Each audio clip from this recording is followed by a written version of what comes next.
చేపట్టి నాటి ఆర్థిక పరిస్థితిని చక్కదిద్దారు. మన గౌరవ ముఖ్యమంత్రి గారు నేడు 2024లో 4వసారి ముఖ్యమంత్రిగా బాధ్యతలు చేపట్టినప్పుడు కూడా అలాంటి పరిస్థితే పునరావృతమైంది.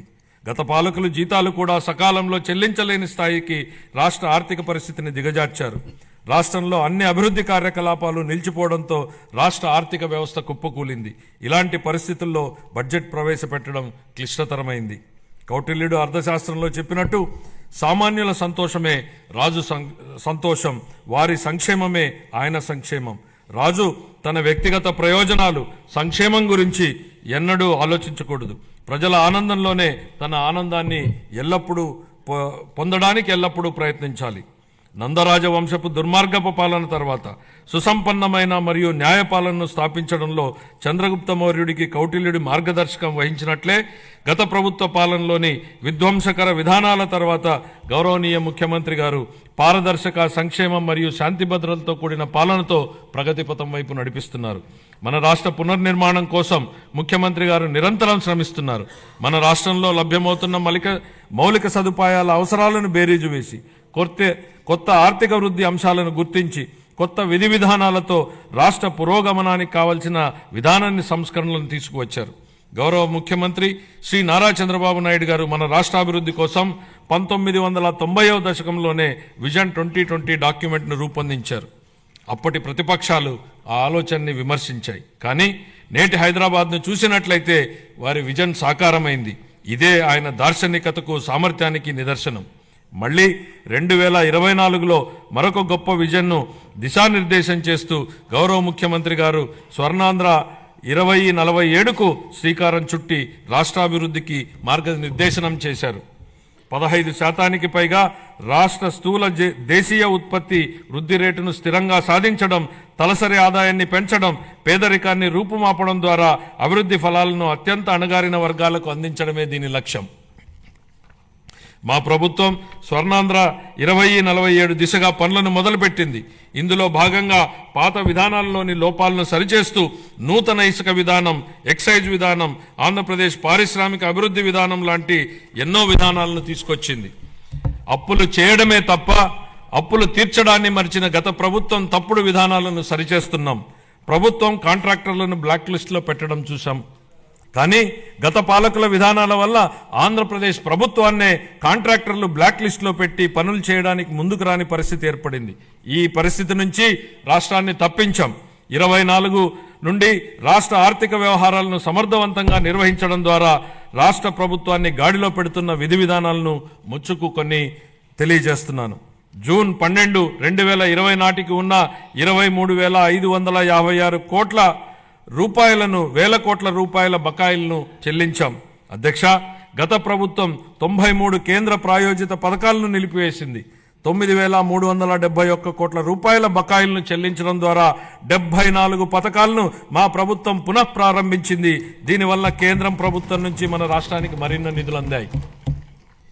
నీటిపారుదల, రహదారులు మరియు ఇతర పనులకు సంబంధించి 12,735 కోట్ల రూపాయల బకాయిలను చెల్లించడం వల్ల రాష్ట్ర ఆర్థికాభివృద్ధి పునరుత్తేజితమైంది. పంచాయతీలు మరియు మున్సిపాలిటీలను బలోపేతం చేయడానికి 2,793 కోట్ల రూపాయల ఆర్థిక సంఘం నిధులను మా ప్రభుత్వం చెల్లించింది. ఎన్టీఆర్ భరోసా, ఎన్టీఆర్ వైద్య సేవ మరియు దీపం 2.0 పథకాలకు 31,613 వేల కోట్ల రూపాయల్ని మా ప్రభుత్వం విడుదల చేసింది. మన రాష్ట్ర అభివృద్ధికి ఎన్డీఏ కట్టుబడి ఉంది. గౌరవ ప్రధానమంత్రి శ్రీ నరేంద్ర మోడీ గారి సహకారంతో పోలవరం నీటిపారుదల ప్రాజెక్టు మరియు అమరావతి రాజధాని ప్రాజెక్టులను మా ప్రభుత్వం మళ్లీ పట్టాలెక్కించగలిగింది.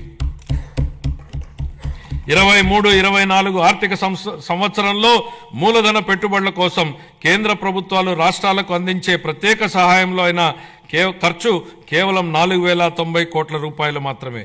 24-25 ఆర్థిక సంవత్సరంలో మన రాష్ట్రానికి గణనీయంగా 7,200 కోట్ల రూపాయల మేర కేటాయింపులు పెరిగాయని గౌరవ సభకు తెలియజేయడానికి ఎంతో సంతోషిస్తున్నాను. మార్చి 31, 2025 నాటికి ఈ కేటాయింపులు మరింత పెరిగే అవకాశం ఉంది. మా ప్రభుత్వం పాలనా పగ్గాలు చేపట్టాక రాష్ట్ర ఆర్థిక వృద్ధి మళ్లీ గాడిలో పడింది. 24-25 ఆర్థిక సంవత్సరం మొదటి ముందస్తు అంచనాల ప్రకారం రాష్ట్ర స్థూల దేశీయ ఉత్పత్తి 12.94% వృద్ధి చెందింది. అన్ని ముఖ్యమైన రంగాలు మరింత బలం పుంజుకున్నాయి. వీటిలో వ్యవసాయం మరియు అనుబంధ రంగాలు 15.86%, పరిశ్రమలు 6.7% వృద్ధిని సాధించగా సేవల రంగం 11.7% వృద్ధిని సాధించగలిగాయి. జూన్ 2024 నుంచి అతి తక్కువ సమయంలోనే మా ప్రభుత్వం మేనిఫెస్టోలో ఇచ్చిన ఈ కింది ప్రధాన హామీలను నెరవేర్చింది. ఎన్టీఆర్ భరోసా పెన్షన్లను నెలకు 4,000 రూపాయలకు పెంచడం జరిగింది. పేదల కోసం 204 అన్నా క్యాంటీన్లను ఏర్పాటు చేయడం జరిగింది. దీపం పథకం ద్వారా ఉచిత సిలిండర్లను ఇవ్వడం జరుగుతోంది. అర్చకులు, ఇమాంలు మరియు మౌజన్లకు గౌరవ వేతనం పెంచడం జరిగింది. 16,347 ఉపాధ్యాయుల నియామక ప్రక్రియకు మా ప్రభుత్వం శ్రీకారం చుట్టింది. అధ్యక్ష, చేసే ప్రతి పనిని ప్రజల ఆమోదంతో చేయాలనేది చంద్రబాబు గారి ఆలోచన. నేడు, రేపు మరియు మర్నాడు ప్రజలను ఒప్పించి ముందుకు సాగాలి. ప్రజాస్వామ్యంలో ఇది నిరంతర ప్రక్రియ. We have to convince people today, tomorrow and day after tomorrow continuously in democracy అనేది ముఖ్యమంత్రి గారు పదే పదే చెప్తుంటారు. బడ్జెట్ అనేది కేవలం కేటాయింపులు మాత్రమే కాదు, ప్రజల ఆశలు, ఆకాంక్షలు, అభివృద్ధి, సంక్షేమం, ఉన్న వనరులతో వీటిని సమతూకం చేయడమే బడ్జెట్ ప్రక్రియ. దీన్ని గత ప్రభుత్వం పూర్తిగా గాలికి వదిలేసింది. దీంతో ఆర్థిక వ్యవస్థ క్లిష్టతరంగా మారింది. దీన్ని సరిదిద్దే దిశగా 24-25 ఆర్థిక సంవత్సరపు మన బడ్జెట్ రాష్ట్ర దిద్దుబాటుకు పునాది వేసింది. ఇప్పుడు మా ప్రభుత్వం ప్రతి రూపాయిని లెక్కించి, ప్రతి శాఖతోనూ లోతుగా చర్చించి, ప్రతి అవసరాన్ని గుర్తించి, వారి భవిష్యత్ సవాళ్లను విశ్లేషించి 25-26 బడ్జెట్ను రూపొందించాం. అధ్యక్ష, గౌరవ ముఖ్యమంత్రి శ్రీ నారా చంద్రబాబు నాయుడు గారి సూచనలకు అనుగుణంగా శాఖల వారి కేటాయింపులను గౌరవ సభ ముందు ప్రతిపాదిస్తున్నాను. వ్యవసాయం మరియు అనుబంధ రంగాలు. ప్రముఖ వ్యవసాయ శాస్త్రవేత్త డాక్టర్ ఎంఎస్ స్వామినాథన్ గారి మాటలు నాకు గుర్తుకొస్తున్నాయి. వ్యవసాయం గాడి తప్పితే మరేదీ సక్రమంగా సాగడానికి అవకాశం ఉండదు. మన రాష్ట్ర వ్యవసాయ రంగం 62% జనాభాకు ఆసరాగా ఉంటూ మన ఆర్థిక వ్యవస్థకు వెన్నెముకగా నిలుస్తోందన్నది వాస్తవం. వ్యవసాయ రంగం ఎంతో ప్రాముఖ్యతను కలిగి ఉన్నప్పటికీ ఈ రంగానికి సంబంధించి అనేక కీలక పథకాలను అమలు చేయడంలో గత ప్రభుత్వం పూర్తిగా విఫలమైంది. వివిధ వ్యవసాయ పథకాల కింద చెల్లించవలసిన 5,510 కోట్ల రూపాయల బకాయిలను గత ప్రభుత్వం చెల్లించలేదు. వీటిలో 693 కోట్ల రూపాయల బకాయిలను మా ప్రభుత్వం చెల్లించింది. రాష్ట్రీయ కృషి వికాస్ యోజన కింద చేపట్టే డ్రిప్ ఇరిగేషన్ పథకాన్ని గత కొన్ని సంవత్సరాలుగా అమలు చేయలేదు. అసలు డ్రిప్ ఇరిగేషన్ ప్రాజెక్టుకు ఉన్న ప్రాధాన్యత గత పాలకులకు ఏం తెలుసు అధ్యక్ష? డ్రిప్ ఇరిగేషన్ అనేది ఈ దేశంలో లేని రోజుల్లో దాని ప్రాధాన్యతను గుర్తించిన నాయకుడిని చూశాం. దేశమంతటా డ్రిప్ ఇరిగేషన్ ఉన్న ఈ రోజుల్లో దాన్ని నిర్లక్ష్యం చేసిన గత పాలకుడిని చూశాం. ఈ సందర్భంగా డ్రిప్ ఇరిగేషన్ ఈ దేశంలోకి తొలి అడుగు ఎలా పెట్టిందనేది ఈ తరానికి తెలియజెప్పాల్సింది అధ్యక్ష. డ్రిప్ ఇరిగేషన్ గురించి ఎవరూ ఆలోచన చేయని 90వ దశకంలో ఇజ్రాయెల్ టెక్నాలజీని రాష్ట్రానికి తేవాలన్నారు చంద్రబాబు నాయుడు గారు. అధ్యయనానికి ఇజ్రాయెల్కి వెళ్లిన కమిటీలో నేను సభ్యుడిగా ఉన్నాను అధ్యక్ష. 3 ఐఏఎస్ అధికారులను నన్ను సభ్యుడిగా ఆ కమిటీలో నియమించారు. నాటి ఉమ్మడి రాష్ట్ర ముఖ్యమంత్రి చంద్రబాబు గారి సూచనల మేరకు దాన్ని అధ్యయనం చేసి అందించిన నివేదిక ఆధారంగా దేశంలోనే తొలిసారిగా ఉమ్మడి రాష్ట్రంలో డ్రిప్ ఇరిగేషన్ పైలట్ ప్రాజెక్టు ప్రారంభించారు. దీనిపై నాటి కాంగ్రెస్ పార్టీ అవహేళన చేసింది. ఆ తర్వాత డ్రిప్ ఇరిగేషన్ పై జాతీయ స్థాయిలో వేసిన టాస్క్ ఫోర్స్ కు ఆయనే నేతృత్వం వహించారు. ఇవాళ డ్రిప్ లేని రాష్ట్రం లేదు, డ్రిప్ లేని పొలం లేదు. What Chandrababu Naidu thinks today the nation thinks tomorrow అనడానికి ఇంతకన్నా ఏం నిదర్శనం కావాలని అడుగుతున్నా అధ్యక్ష. ఇలాంటి డ్రిప్ ఇరిగేషన్ ను గత ప్రభుత్వం పూర్తిగా నిర్లక్ష్యం చేసింది. కేంద్ర ప్రభుత్వం డ్రిప్ ఇరిగేషన్ పథకం కోసం విడుదల చేసిన 616 కోట్ల రూపాయలను దారి మళ్లించింది. మా ప్రభుత్వం ఏర్పడిన తర్వాత డ్రిప్ ఇరిగేషన్ కోసం 176 కోట్లను విడుదల చేసి అదనంగా 85,000 హెక్టార్లను డ్రిప్ ఇరిగేషన్ కింద తీసుకురావడానికి మా ప్రభుత్వం అనుమతులిచ్చింది. జీవితంలో ఒక్కసారైనా డాక్టర్, లాయర్, పోలీసు మరియు బోధకుడు అవసరమని చెప్తా ఉంటారు. కానీ రైతు ప్రతిరోజు అవసరం, 3 పూటల అవసరం. కాబట్టి అలాంటి అన్నదాతకు ప్రగాఢ కృతజ్ఞత భావంతో మేం మరో సూపర్ 6 హామీని నెరవేర్చడానికి సిద్ధమవుతున్నామని తెలియజేయడానికి ఎంతో సంతోషంగా ఉంది. ఎన్ని ఆర్థిక ఇబ్బందులున్నా అన్నదాత సుఖీభావ పథకం కింద ప్రతి రైతుకు ఏటా 20,000 రూపాయల అందించేలా కేటాయింపులు చెప్పామనడానికి గర్విస్తున్నాం అధ్యక్ష. మా ప్రభుత్వం వ్యవసాయ రంగానికి ఊతమిచ్చేందుకు రాష్ట్ర వ్యాప్తంగా 21.87 లక్షల వ్యవసాయ పంపు సెట్లకు 9 గంటల ఉచిత విద్యుత్తుని సరఫరా చేస్తోంది. చేపల వేట నిషేధ కాలంలో మత్స్యకారులకు అందించే ఆర్థిక సహాయాన్ని 10,000 రూపాయల నుండి 20,000 రూపాయలకు రెట్టింపు చేస్తామనే మేనిఫెస్టోలోని మరొక హామీని నెరవేర్చడానికి తగిన కేటాయింపులు చేశామని సంతోషంగా ప్రకటిస్తున్నాం. 25-26 ఆర్థిక సంవత్సరానికి వ్యవసాయం మరియు అనుబంధ రంగాలకు 13,487 కోట్ల రూపాయల కేటాయింపును ప్రతిపాదిస్తున్నాను. పౌర సరఫరాల శాఖ కాలే కడుపుకు పట్టెడన్నం పెట్టడమే మా సిద్ధాంతం అని చెప్పిన శ్రీ నందమూరి తారక రామారావు గారు దాన్ని నిజం చేసే దిశగా 94లో సంవత్సరంలో 2 రూపాయలకే కిలో బియ్యం పథకం ప్రవేశపెట్టారు. దేశం మొత్తం ఈ నమూనానే అనుకరించింది. మన రాష్ట్రంలో ప్రారంభమైన ఈ పథకం 3 దశాబ్దాల తర్వాత జాతీయ ఆహార భద్రతా చట్టం 2013 రూపకల్పనకు ఆధారమైంది. ప్రజా పంపిణీ వ్యవస్థ ద్వారా పేదలకు నాణ్యమైన బియ్యాన్ని మా ప్రభుత్వం సరఫరా చేస్తోంది.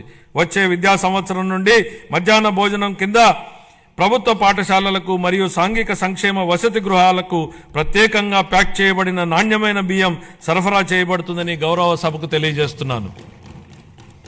గత ప్రభుత్వం నిర్లక్ష్యం చేసిన ధాన్య సేకరణ ప్రక్రియను మా ప్రభుత్వం మెరుగుపరిచింది. వ్యవసాయ రాబడిలో వరి కొనుగోళ్లకు ఇచ్చే మద్దతు ధర ముఖ్యమైనది అని మనందరికీ తెలుసు. 2024 ఖరీఫ్ కాలానికి గాను 5.50 లక్షల మంది రైతులకు 32.7 లక్షల మెట్రిక్ టన్నుల ధాన్యం కొనుగోళ్లకు గాను మా ప్రభుత్వం 7,564 కోట్ల రూపాయలను 48 గంటల్లోనే చెల్లించడం జరిగిందని గౌరవ సభకు తెలియజేస్తున్నాను. వాస్తవానికి 90% మంది రైతులకు 24 గంటల్లోనే చెల్లింపులు జరిగాయి. గత ప్రభుత్వ హయాంలో పెండింగ్లో ఉంచిన ధాన్యం కొనుగోలు చెల్లింపులకు సంబంధించి 1,674 కోట్ల రూపాయలను మా ప్రభుత్వం చెల్లించింది. తన సోదరీమణుల వంటింటి కష్టాల నుండి గట్టెక్కించడానికి మన గౌరవ ముఖ్యమంత్రి గారు 1999 సంవత్సరంలో దీపం పథకాన్ని తెచ్చారు. ఆ పథకం సాంప్రదాయ కట్టెల పొయ్యి వాడకం నుండి ఎల్పిజి సిలిండర్ల వాడకం వైపుకు పేద మహిళలు మారడానికి దోహదం చేసింది. మహిళలు మహారాణులు అనే విశ్వాసంతో మా ప్రభుత్వం ఆ వారసత్వాన్ని నేడు కొనసాగిస్తూ దీపం 2.0 పథకాన్ని ప్రారంభించింది. ఈ పథకం కింద 90.1 లక్షల మందికి అర్హులైన లబ్ధిదారులకు సంవత్సరానికి 3 ఎల్పిజి సిలిండర్లను మా ప్రభుత్వం ఉచితంగా అందిస్తోంది. ఈ 25-26 ఆర్థిక సంవత్సరానికి గాను దీపం 2.0 పథకం కోసం 2,601 కోట్ల రూపాయల కేటాయింపును ప్రతిపాదిస్తున్నాను. ఈ ఆర్థిక సంవత్సరానికి గాను పౌర సరఫరాల శాఖకు 3,806 కోట్ల రూపాయల కేటాయింపును ప్రతిపాదిస్తున్నాను. సంక్షేమ రంగం ప్రజలకు సామాజిక సంక్షేమాన్ని అందించడమే అధికారం యొక్క ఏకైక విధి బెంజమిన్ డిస్రేలి అన్నారు.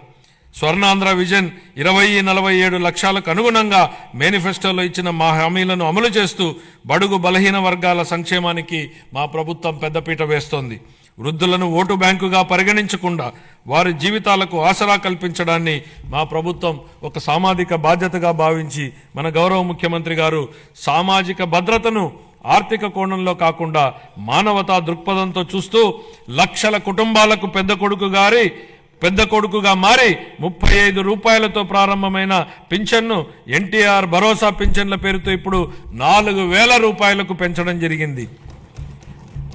దేశంలోనే అత్యధిక సామాజిక భద్రతా పెన్షన్లు ఇస్తున్న రాష్ట్రం మన రాష్ట్రమే. మేనిఫెస్టోలో ఇచ్చిన హామీ మేరకు ఎన్టీఆర్ భరోసా పథకంలో భాగంగా మా ప్రభుత్వం పెన్షన్లను వివిధ విభాగాలలో 4,000 రూపాయల నుండి 15,000 రూపాయల వరకు లబ్ధిదారులకు అందిస్తూ నిజమైన సంక్షేమానికి ఆదర్శంగా నిలుస్తోంది. షెడ్యూల్ కులాలు మరియు తెగల విద్యార్థులకు విద్యా సామాజిక భద్రత మరియు ఆర్థిక సాధికారతలపై మా ప్రభుత్వం దృష్టి సారించి వారి కోసం ప్రీ మెట్రిక్ పోస్ట్ మెట్రిక్ ఉపకార వేతనాలను అందిస్తోంది. మా ప్రభుత్వం మొత్తం 27.39 లక్షల మంది షెడ్యూల్ తెగల సామాజిక ఆర్థిక అభివృద్ధికి కట్టుబడి ఉంది. దీనిలో 4.93 లక్షల మంది బలహీన గిరిజనులకు మా ప్రభుత్వం ఐటీడీఏ ప్రాంతంలోని గిరిజనుల విద్య, వైద్యం, మౌలిక సదుపాయాలు, జీవనోపాధి, నైపుణ్యాభివృద్ధి, స్వయం ఉపాధి వంటి వివిధ రంగాలలో సంక్షేమం మరియు అభివృద్ధి కార్యక్రమాలను అమలు చేయడం ద్వారా వారి ఉన్నతికి దోహదపడుతోంది. ఇమాంలు, మౌజన్లు గౌరవ వేతనంగా ఇవ్వవలసిన 90 కోట్ల రూపాయలను 1 సంవత్సరం పాటు గత ప్రభుత్వం చెల్లించలేదు. మా ప్రభుత్వం వచ్చిన తర్వాత వారికి గౌరవ వేతనాన్ని 15,000 రూపాయల చొప్పున చెల్లించాం. నిర్వీర్యమైన వక్ఫ్ బోర్డుని పునరుద్ధరించాం. మద్యం లైసెన్సుల్లో 10% కల్లు గీత కార్మికులకు కేటాయించడం జరిగింది. ధూపదీప నైవేద్యాలకు 10,000 మరియు అర్చకులకు కనీస గౌరవ వేతనాన్ని 15,000కు పెంచాం. ఇంతేకాకుండా పేదలపై భారాన్ని తగ్గించడానికి దారిద్ర్య రేఖకు దిగువనున్న ఎస్సీ, ఎస్టీ కుటుంబాలకు నెలకు 200 యూనిట్ల ఉచిత విద్యుత్తును మా ప్రభుత్వం అందిస్తోంది. అలాగే దారిద్ర్య రేఖకు దిగువన ఉన్న వెనుకబడిన తరగతులకు చెందిన చేనేత అన్నలకు, నాయి బ్రాహ్మణుల సెలూన్లకు ఉచితంగా విద్యుత్తును అందిస్తున్నాం. చేతి వృత్తులు, హస్తకళాకారులు, ఇతర సాంప్రదాయ వృత్తుల వారికి గతంలో అండగా నిలిచిన ఆదరణ పథకాన్ని పునఃప్రారంభిస్తున్నాం. ఈ పథకం అందించే పనిముట్లు మరియు ఉపకరణాల వినియోగంతో ఉత్పాదకత పెరిగి స్థిరమైన ఆదాయం పొందడానికి దోహదపడుతుంది. 25-26 ఆర్థిక సంవత్సరానికి షెడ్యూల్ కులాల సంక్షేమం కోసం 20,281 కోట్ల రూపాయలను, షెడ్యూల్ తెగల సంక్షేమం కోసం 8,159 కోట్ల రూపాయలు, వెనుకబడిన వర్గాల సంక్షేమం కోసం 47,456 కోట్ల రూపాయలను, అల్పసంఖ్యాక వర్గాల సంక్షేమం కోసం 5,434 కోట్ల రూపాయల కేటాయింపును ప్రతిపాదిస్తున్నాను. మహిళాభివృద్ధి మరియు శిశు సంక్షేమం. అసంబద్ధ సామాజిక కట్టుబాట్లను ధిక్కరించి భారతదేశంలో తొలి మహిళా ఉపాధ్యాయులుగా గుర్తింపు పొందిన శ్రీమతి సావిత్రిబాయి పూలే ఈ విధంగా అన్నారు: ఒక మహిళకు సాధికారత కల్పిస్తే మొత్తం సమాజాన్నే ఉద్ధరించినట్లవుతుంది. మా నాయకుడు గౌరవ ముఖ్యమంత్రి శ్రీ నారా చంద్రబాబు నాయుడు గారు ఈ సిద్ధాంతాన్ని దృఢంగా విశ్వసించి స్వయం సహాయక సంఘాల ద్వారా మహిళలకు సాధికారత కల్పించిన మొదటి వ్యక్తి. వంటగదికే పరిమితమైన మహిళలు స్వయం సహాయక సంఘాల ద్వారా సామాజిక ఉద్యమంలో భాగస్వాములయ్యారు. మన రాష్ట్రం స్వయం సహాయక సంఘాల ఉద్యమానికి పర్యాయపదంగా దేశానికి ఆదర్శంగా నిలిచింది. నేడు మన రాష్ట్రంలో 10 లక్షలకు పైగా స్వయం సహాయక సంఘాలు పనిచేస్తూ రాష్ట్ర ఆర్థిక కార్యకలాపాలలో ప్రముఖ పాత్ర పోషిస్తున్నాయి. స్వయం సహాయక సంఘాల ద్వారా సాధించిన ఈ సాధికారత ఎంతగా ఉందంటే రాష్ట్ర సంక్షేమ విధానాలను మరియు రాజకీయాలను ప్రభావితం చేసే శక్తిగా డ్వాక్రా వ్యవస్థ రూపొందింది. స్త్రీ నిధికి కేటాయించిన నిధుల్లో 750 కోట్ల రూపాయలను గత ప్రభుత్వం పక్కదారి పట్టించింది. మహిళా స్వయం సహాయక సంఘాల సభ్యుల ఆర్థిక సాధికారతకు ఎంతో విఘాతం కలిగించింది. మహిళల ఆర్థిక అభ్యున్నతిలో స్వయం సహాయక సంఘాల కీలక పాత్ర పోషించేలా మా ప్రభుత్వం దిద్దుబాటు చర్యలు చేపడుతోంది. సమగ్ర శిశు అభివృద్ధి పథకం, మిషన్ శక్తి వంటి పథకాల ద్వారా మహిళలు, పిల్లలు మరియు కౌమార దశలో ఉన్న వారికి తగిన పోషకాహారం అందించేందుకు మా ప్రభుత్వం అనేక చర్యలు తీసుకుంటోంది. మేనిఫెస్టోలో హామీ మేరకు అంగన్వాడీ కార్యకర్తలకు గ్రాట్యుటీ మంజూరు చేసిన ఘనత మా ప్రభుత్వానిదే. వృద్ధుల సంరక్షణ కోసం కొత్తగా 12 వృద్ధాశ్రమాలు మంజూరు చేయడం జరిగింది. 25-26 ఆర్థిక సంవత్సరానికి గాను మహిళలు, పిల్లలు, దివ్యాంగులు మరియు వృద్ధుల సంక్షేమ శాఖకు 4,332 కోట్ల రూపాయల కేటాయింపును ప్రతిపాదిస్తున్నాను. నైపుణ్యాభివృద్ధి గురించి మన గౌరవనీయ ముఖ్యమంత్రి గారి మాటల్లో, జ్ఞాన ఆధారిత ఆర్థిక వ్యవస్థలో నిరంతరం నైపుణ్యాలను మెరుగుపరుచుకోవడం చాలా కీలకం. కాలానుగుణంగా మారుతున్న పరిశ్రమల యొక్క అవసరాలను తీర్చడానికి నైపుణ్యం కలిగిన మానవ వనరులు చాలా ముఖ్యం. మా ప్రభుత్వం శ్రామిక జనాభా నైపుణ్యాలను అంచనా వేసి అభివృద్ధి చెందుతున్న పరిశ్రమల అవసరాలకు అనుగుణంగా వారిని తయారు చేసే దిశగా నైపుణ్య గణన జరుపుతోంది. స్థానిక పరిశ్రమల డిమాండ్ను తీర్చడానికి నిరుద్యోగ యువతకు మరియు కళాశాల డ్రాపౌట్లకు శిక్షణ ఇచ్చేందుకు 83 పారిశ్రామిక శిక్షణ సంస్థలలో నైపుణ్య కేంద్రాలను ఏర్పాటు చేయడం జరిగింది. ప్రధానమంత్రి జన్ వికాస్ కార్యక్రమం కింద అల్పసంఖ్యాక వర్గాల వారి కోసం ప్రత్యేకంగా 4 కొత్త పారిశ్రామిక శిక్షణ సంస్థలను ఏర్పాటు చేయడానికి ఇప్పటికే ప్రతిపాదనలు చేయడం జరిగింది. 25-26 ఆర్థిక సంవత్సరానికి నైపుణ్యాభివృద్ధి మరియు శిక్షణా శాఖకు 1,228 కోట్ల రూపాయల కేటాయింపును ప్రతిపాదిస్తున్నాను. పాఠశాల విద్య. గత ప్రభుత్వ దుర్మార్గపు పాలన కాలంలో రాష్ట్ర విద్యా వ్యవస్థపై దృష్టి సారించకపోవడం, నిర్లక్ష్యం మరియు తప్పుడు విధానాల వలన మన రాష్ట్రంలోని 2.43 లక్షల మంది విద్యార్థులు బడి మానివేయడంతో వారి భవిష్యత్ ప్రమాదంలోకి నెట్టివేయబడింది. ఇలాంటి పరిస్థితుల్లో విద్యా వ్యవస్థను చక్కదిద్దే అత్యంత కఠినమైన బాధ్యతను మంత్రి నారా లోకేష్ గారు తన భుజస్కంధాల మీద వేసుకున్నారు. నేటి బాలలే రేపటి పౌరులనే భావనతో విద్యా వ్యవస్థను ప్రక్షాళన చేయడం మొదలుపెట్టారు. రిజల్ట్ ఓరియంటెడ్ ఎడ్యుకేషన్పై దృష్టి సారించి ఆర్టిఫిషియల్ ఇంటెలిజెన్స్ వంటి టెక్నాలజీ విషయాలను ప్రధాన పాఠ్యాంశాలుగా తీసుకురావడానికి ఆయన చేసిన ప్రయత్నాలతో మన పిల్లలు ప్రపంచ స్థాయిలో పోటీపడి రాణించడానికి సిద్ధమవుతున్నారు. సమాజానికి విద్య ఎంత అవసరమో చైనీయుల సామెత ద్వారా వ్యక్తీకరించబడింది. మీరు సంవత్సరానికి ప్రణాళిక వేస్తే వరి నాటండి, దశాబ్దానికి ప్రణాళిక వేస్తే చెట్లు నాటండి, జీవితకాలానికి ప్రణాళిక వేస్తే ప్రజలకు విద్య నేర్పండి. పిల్లలకు విద్య అందించడం తల్లిదండ్రులకు భారం కాకూడదని మా ప్రభుత్వం బలంగా విశ్వసిస్తోంది. ఏ కారణం చేతను ఏ బిడ్డ విద్యకు దూరం కాకూడదని విశ్వసిస్తున్నాం. ప్రతి తల్లి తన పిల్లలను పాఠశాలకు పంపేలా ప్రోత్సహించే లక్ష్యంతో మరో సూపర్ 6 హామీని అమలు పరిచే దిశగా తల్లికి వందనం పథకాన్ని ప్రారంభిస్తున్నాం. 25-26 విద్యా సంవత్సరం నుంచి ఈ పథకం కింద 15,000 రూపాయల ఆర్థిక సహాయాన్ని అందించుతున్నాం. చదువుకునే ప్రతి విద్యార్థి తల్లికి ఈ పథకాన్ని అందించడానికి కేటాయింపులు జరుపుతున్నాం. ఈ పథకం ప్రభుత్వ మరియు ప్రైవేటు పాఠశాలలో 1 నుండి 12వ తరగతి వరకు చదువుతున్న పిల్లలకు వర్తిస్తుంది. అదేవిధంగా సర్వేపల్లి రాధాకృష్ణ విద్యామిత్ర పథకం ద్వారా 35.69 లక్షల మంది విద్యార్థులకు ఉచితంగా పుస్తకాలు, యూనిఫామ్లు, డొక్కా సీతమ్మ మధ్యాహ్న బడి భోజనం పథకం ద్వారా విద్యార్థులకు పౌష్టికాహారాన్ని అందిస్తున్నాం. ఉపాధ్యాయులకు స్నేహపూర్వక వాతావరణంలో కూడిన విద్యా వ్యవస్థ కోసం గౌరవనీయ మానవ వనరుల అభివృద్ధి శాఖ మంత్రి నారా లోకేష్ గారి చొరవతో మా ప్రభుత్వం అన్ని ప్రభుత్వ పాఠశాలలకు ఉచిత విద్యుత్తును అందించాలని నిర్ణయించిందని గౌరవ సభకు ఎంతో సంతోషంగా ప్రకటిస్తున్నాను. ఇది స్థానిక సంస్థలపై ఆర్థిక భారాన్ని తగ్గించడమే కాక ఉపాధ్యాయులు మరియు విద్యార్థులకు ఒత్తిడి లేని వాతావరణాన్ని కల్పిస్తుంది. 25-26 ఆర్థిక సంవత్సరానికి పాఠశాల విద్యాశాఖకు 31,805 కోట్ల రూపాయలను కేటాయింపును ప్రతిపాదిస్తున్నాను. ఉన్నత విద్య. భవిష్యత్ సవాళ్లను విద్యార్థులకు సిద్ధం చేయడానికి మరియు అందరికీ సమాన అవకాశాలు కల్పించడం కోసం బలమైన సమ్మిళిత ఉన్నత విద్యా వ్యవస్థ నిర్మించడానికి ప్రభుత్వం అంకిత భావంతో ఉంది. ఈ కార్యక్రమం కింద మల్టీ డిసిప్లినరీ విద్య మరియు పరిశోధన విశ్వవిద్యాలయాల స్థాపన, పాలిటెక్నిక్ విద్యలో క్రెడిట్ ఆధారిత వ్యవస్థను ప్రవేశపెట్టడం, అధునాతన తరగతి గదులు, ప్రయోగశాలలు, డిజిటల్ లైబ్రరీలతో విద్యాలయాలను ఆధునీకరించడం వంటి కీలక నిర్ణయాల ద్వారా మన విద్యార్థులను అంతర్జాతీయ ప్రమాణాలకు అనుగుణంగా తయారు చేస్తున్నాం. ప్రపంచవ్యాప్తంగా ఉన్న ప్రముఖ 100 విశ్వవిద్యాలయాల్లో మన రాష్ట్ర విశ్వవిద్యాలయాలను నిలపడమే మేము లక్ష్యంగా పెట్టుకున్నాం.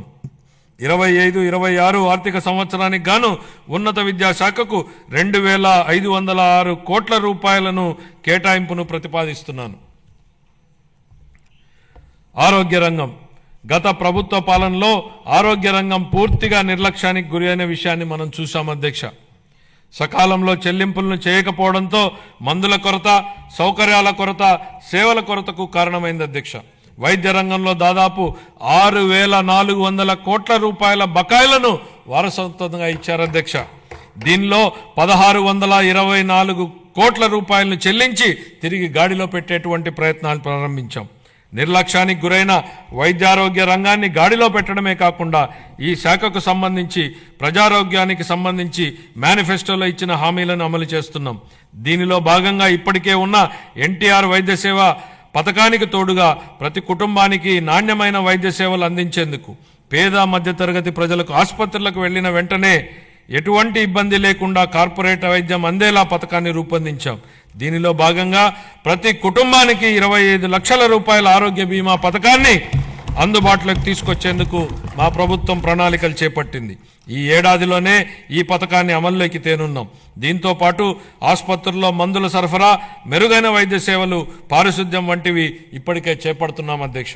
25-26 ఆర్థిక సంవత్సరానికి వైద్య ఆరోగ్య మరియు కుటుంబ సంక్షేమ శాఖకు 19,264 కోట్ల రూపాయల కేటాయింపును ప్రతిపాదిస్తున్నాను అధ్యక్ష. పంచాయతీరాజ్ మరియు గ్రామీణాభివృద్ధి. గ్రామాలు శక్తి సంపన్నమై స్వయం సమృద్ధి మరియు సాధికారతలతో తొలతూగకపోతే దేశాభివృద్ధి అసంపూర్తిగానే ఉండిపోతుంది. దీన్ దయాళ్ ఉపాధ్యాయ అన్న మాటలు అధ్యక్ష. గ్రామీణ ప్రాంతాల అవసరాలను తీర్చాల్సిన గురుతర బాధ్యతను గత ప్రభుత్వం విస్మరించింది. రహదారులు, తాగునీటి వంటి కనీస అవసరాలను పొందడం ప్రజల హక్కు అయినప్పటికీ గత ప్రభుత్వం వీటిపై దృష్టి పెట్టలేదు. స్థానిక సంస్థల నిధులను పక్కదారి పట్టించడం వల్ల మన రాష్ట్ర గ్రామీణ ఆర్థిక వ్యవస్థలపై ఇది ప్రభావం చూపి గ్రామ పంచాయతీల హోదాను దిగజార్చింది. గౌరవనీయ ఉప ముఖ్యమంత్రి శ్రీ పవన్ కళ్యాణ్ గారి మార్గదర్శకంలో ప్రజల జీవన ప్రమాణాలు మెరుగుపరచాలనే లక్ష్యంతో మా ప్రభుత్వం గ్రామీణాభివృద్ధిలో ముందడుగు వేస్తోంది.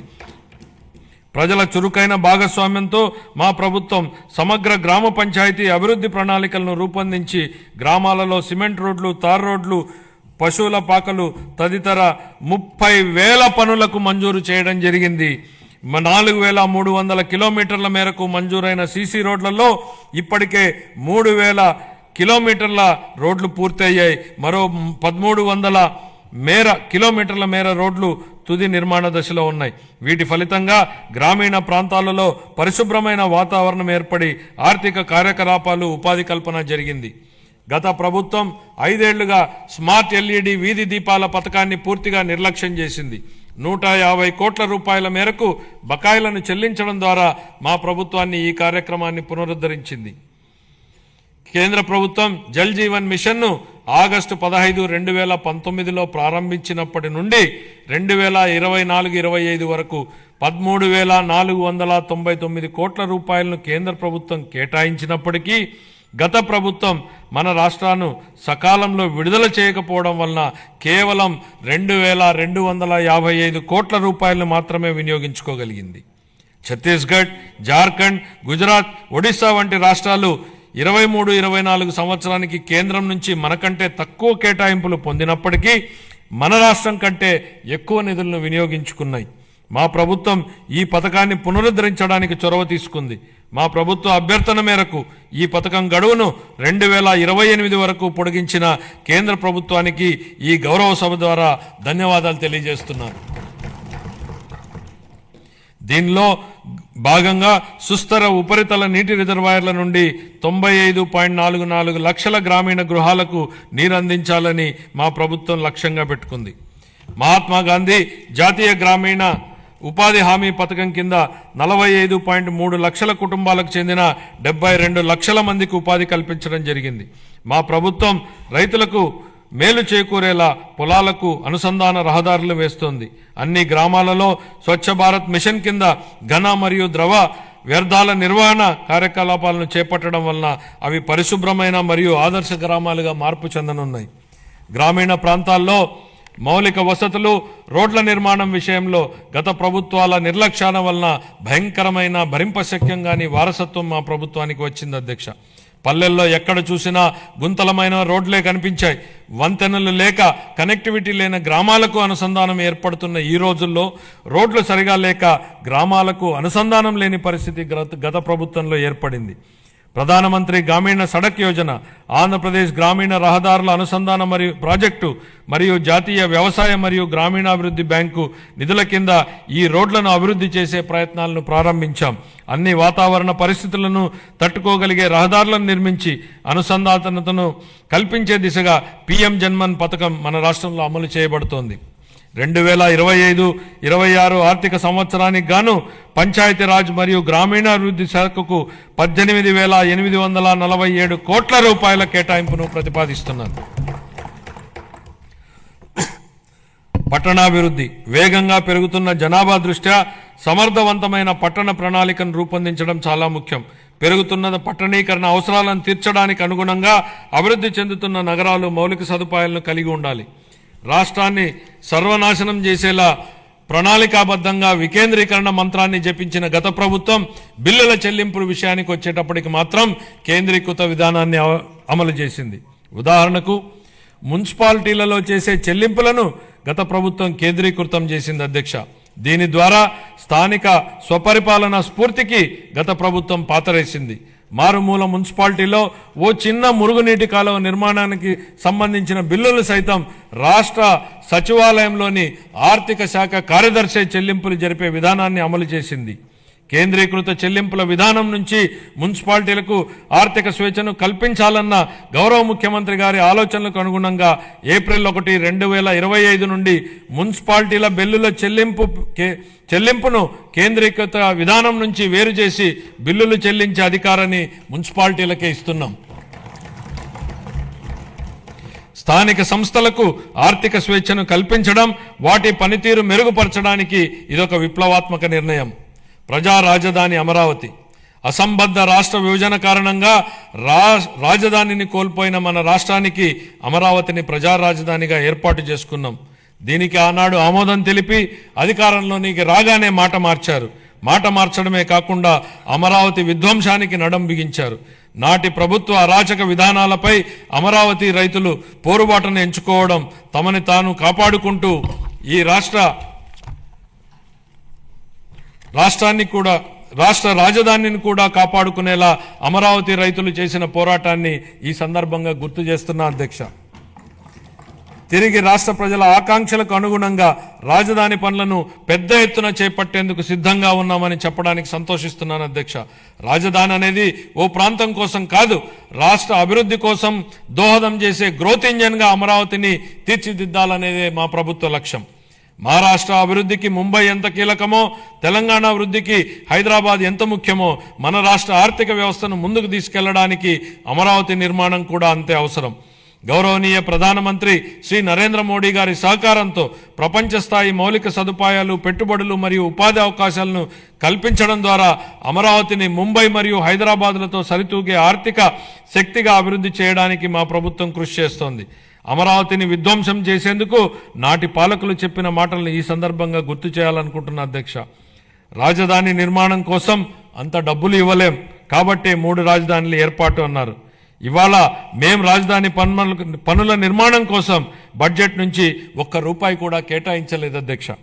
కానీ రాజధాని పనులు ప్రారంభం కాబోతున్నాయి. మా ముఖ్యమంత్రి గారు చెప్పిన విధంగా అమరావతి సెల్ఫ్ సస్టైనబుల్ ప్రాజెక్ట్ అని నిరూపితమైంది. తనకు తానే ఆర్థిక వనరులు సంపాదించుకునే ప్రాజెక్టు అమరావతి అని కళ్ల ముందు కనపడుతోంది. ప్రపంచ బ్యాంకు, ఆసియా అభివృద్ధి బ్యాంకు మరియు హడ్కో వంటి ఆర్థిక సంస్థల సహకారంతో కేంద్ర ప్రభుత్వం ద్వారా అమరావతి నిధులు సమకూర్చుకునే ఏర్పాటును మా ప్రభుత్వం ఏర్పాటు చేసింది. దీంతో బడ్జెట్ సహాయం లేకుండానే స్వీయ పెట్టుబడి వనరులు కలిగిన రాజధాని నగర ప్రాజెక్టుగా అమరావతి మారింది. మా ప్రభుత్వం మున్సిపాలిటీల పరిధిలో చెత్త సేకరణకు వేసిన చెత్త పన్నును రద్దు చేసింది. చెత్త పన్ను ప్రస్తావన వచ్చిన నేపథ్యంలో ఓ విషయాన్ని సభ దృష్టికి తీసుకురాదలిచాను అధ్యక్ష. మీరు ఆనాడు ప్రతిపక్షంలో ఓ మాట అన్నారు. చెత్త మీద వేసిన చెత్త పన్నును ప్రస్తావిస్తూ నాటి పాలకుల మీద మీరు చేసిన వ్యాఖ్యలు పెను ప్రకంపనలు సృష్టించాయి. అది అక్షరాల నిజమని ప్రజలు తమ జూన్ 24 తీర్పు ద్వారా స్పష్టం చేశారు అధ్యక్ష. గత పాలకులు రాష్ట్రానికి అప్పులనే కాదు, చెత్తను కూడా మనకు వారసత్వంగా వదిలేసి వెళ్లారు.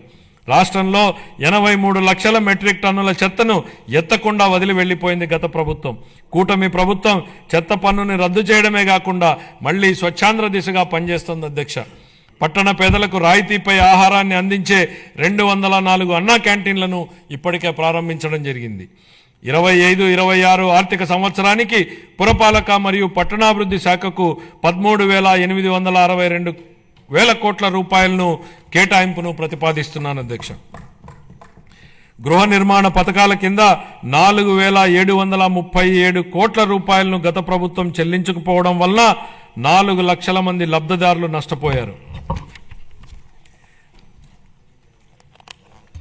గృహ నిర్మాణానికి షెడ్యూల్డ్ కులాల వారికి అదనంగా 50,000 రూపాయలు, మరియు షెడ్యూల్ తెగల వారికి అదనంగా 75,000 రూపాయలు ఆర్థిక సహాయం అందించాలని మా ప్రభుత్వం నిర్ణయించింది. మేనిఫెస్టోలో ఇచ్చిన హామీల మేరకు మా ప్రభుత్వం గత 7 నెలల్లో అసంపూర్తిగా ఉన్న 1,15,000 బలహీన వర్గాలకు చెందిన వారి ఇళ్లను పూర్తి చేయడం జరిగింది.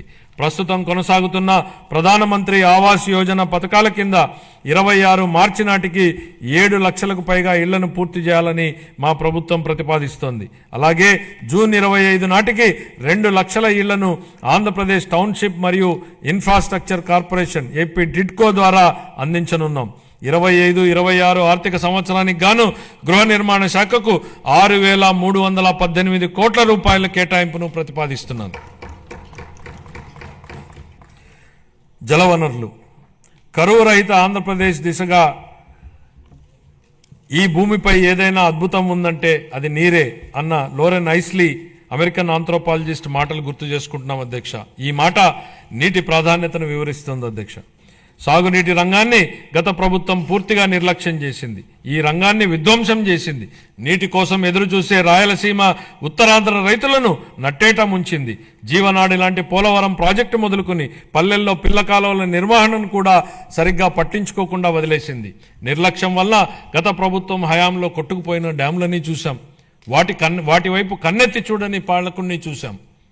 మరోవైపు తుంగభద్ర డ్యాంలో గేట్లు కొట్టుకుపోతే తెల్లారక ముందే పొరుగు రాష్ట్రానికి పరుగులు పెట్టించిన నేటి పాలకుడిని చూస్తున్నాం. ఇది మాకున్నటువంటి చిత్తశుద్ధి. గరిష్ట స్థాయిలో 10,000 కోట్ల రూపాయలకు పైగా బిల్లుల బకాయిలు ఉండడంతో అన్ని సాగునీటి ప్రాజెక్టుల పురోగతి కుంటుపడింది. తమ కక్ష సాధింపు రాజకీయాలలో భాగంగా గత ప్రభుత్వం దీర్ఘకాలంగా నిలిపివేసిన నీరు చెట్టు బిల్లులు సైతం ఇందులో ఉన్నాయి. 4,600 కోట్ల రూపాయల బకాయిలను చెల్లించి మా ప్రభుత్వం నిలిచిపోయిన ప్రాజెక్టులను పునరుద్ధరించింది. మిగిలిన బిల్లులను కూడా త్వరలోనే చెల్లించనున్నాం. పోలవరం ప్రాజెక్టు ప్రస్తుత మరియు భావితరాల ప్రజలకు జీవితాలను మెరుగుపరుస్తుందని, అలాగే రాయలసీమ ప్రాంతం మరియు ఉత్తర కోస్తా జిల్లాల భవిష్యత్తును మారుస్తుందని మా ప్రభుత్వం బలంగా విశ్వసిస్తోంది. భవిష్యత్తును తీర్చిదిద్ది వ్యవసాయాన్ని పరిరక్షించి మన రాష్ట్రాన్ని నీటి భద్రత గల కరువు రహిత రాష్ట్రంగా మార్చే శక్తి ఈ ప్రాజెక్టుకు ఉంది. మా ప్రభుత్వం ఈ ప్రాజెక్టు మొదటి దశకు గాను కేంద్ర ప్రభుత్వం నుండి 12,157 కోట్ల రూపాయలను పొందగలిగింది. ఇప్పటికి 73% పురోగతిని సాధించిన ఈ ప్రాజెక్టు 2027 నాటికి పూర్తి కానుంది. గోదావరి జలాలు ఏటా 2,000 టీఎంసీల నీరు సముద్ర పాలవుతున్న పరిస్థితి ఓవైపు, నీరు లేక ఎడారిగా మారుతున్న రాయలసీమ ప్రాంతం మరోవైపు. వృధాగవుతున్న నీటిని సద్వినియోగం చేసుకుంటూ ఆంధ్రప్రదేశ్ను కరువు రహిత రాష్ట్రంగా మారుస్తూ రైతుల జీవితాలలో వెలుగు నింపే దిశగా బృహత్తరమైన పోలవరం బనకచెర్ల నదుల అనుసంధాన ప్రాజెక్టును మన గౌరవ ముఖ్యమంత్రి గారు శ్రీకారం చుట్టారు. దీనికోసం ప్రణాళికలు రూపొందించే ప్రక్రియ ప్రారంభమైంది. ఈ బృహత్తరమైన ప్రాజెక్టుకు అవసరమయ్యే 1,000 కోట్ల రూపాయలను సమకూర్చుకోవడానికి ఉన్న అన్ని అవకాశాలను గౌరవ ముఖ్యమంత్రి గారు అన్వేషిస్తున్నారు. దీనిలో భాగంగా గోదావరి నది నుండి 2,000 టీఎంసీల వరద నీటిని మళ్లించడం ద్వారా ఈ ప్రాజెక్టు సాకారం కావాలని, చంద్రబాబు గారి కలలు నిజమవ్వాలని మనం అందరం కోరుకుందాం. పెండింగ్ బిల్లుల చెల్లింపుతో పాటు సుపరిపాలన అందించడం వలన పలు ప్రాజెక్టుల పురోగతి మళ్లీ పట్టాలెక్కింది. వీటిలో హంద్రీనీవా సుజల స్రవంతి ప్రాజెక్టు వెడల్పు చేసే పనులు ఇప్పటికే ప్రారంభమయ్యాయి. పూల సుబ్బయ్య వెలుగొండ ప్రాజెక్టు, చింతలపూడి ఎత్తిపోతల పథకం స్టేజ్ 2లోని బొడ్డేపల్లి రాజగోపాలరావు వంశధార ఫేజ్ 2 పనులు వివిధ దశల్లో ఉన్నాయి. 25-26 ఆర్థిక సంవత్సరానికి జలవనరుల శాఖకు 18,019 కోట్ల రూపాయల కేటాయింపును ప్రతిపాదిస్తున్నాను. పరిశ్రమలు మరియు వాణిజ్యం. గత ప్రభుత్వ ఉదాసీన వైఖరి మరియు అసంబద్ధ విధానాల వలన పరిశ్రమలు మూతపడడంతో ప్రజలు ఉద్యోగాలు కోల్పోయి అనేక కుటుంబాలు ఆర్థికంగా చితికిపోయాయి. రాష్ట్రం నుంచి అనేక పరిశ్రమలు తరిమివేయబడడంతో వ్యాపార వర్గాల్లో భయాందోళనలు నెలకొన్నాయి. స్కూళ్లలో డ్రాప్అవుట్స్ గురించి మనం వింటూ ఉంటాం అధ్యక్ష. కానీ గత ప్రభుత్వంలో స్కూళ్లలో విద్యార్థులు డ్రాప్అవుట్ సహజంగానే పెరిగాయి. ఇవే కాకుండా పరిశ్రమలు డ్రాప్అవుట్ అయ్యాయి. రాష్ట్రం నుంచి ఉద్యోగాలు డ్రాప్అవుట్ అయ్యాయి. పేదలకు ఉపాధి డ్రాప్అవుట్ అయింది. ఇన్ని రంగాలలో డ్రాప్అవుట్లు కావడానికి మూలకారమైన గత ప్రభుత్వ పాలకులు ఇప్పుడు ఓటమి భయంతో సభకు రాకుండా అసెంబ్లీ నుంచి కూడా డ్రాప్అవుట్ అయ్యారు.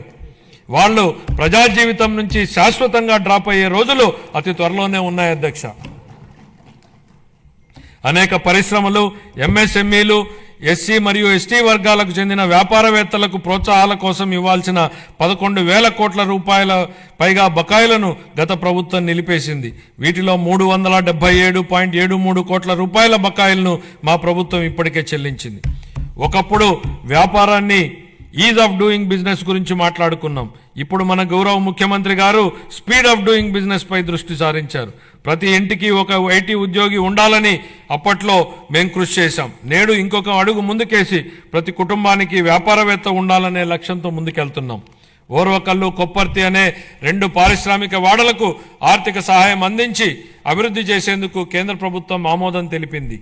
పారిశ్రామిక కారిడార్ అభివృద్ధి పథకం కింద మూలపేట, దొనకొండ, చిలమత్తూరు మరియు కుప్పం అనే 4 కొత్త పారిశ్రామిక వాడలను ఎంపిక చేయడం జరిగింది.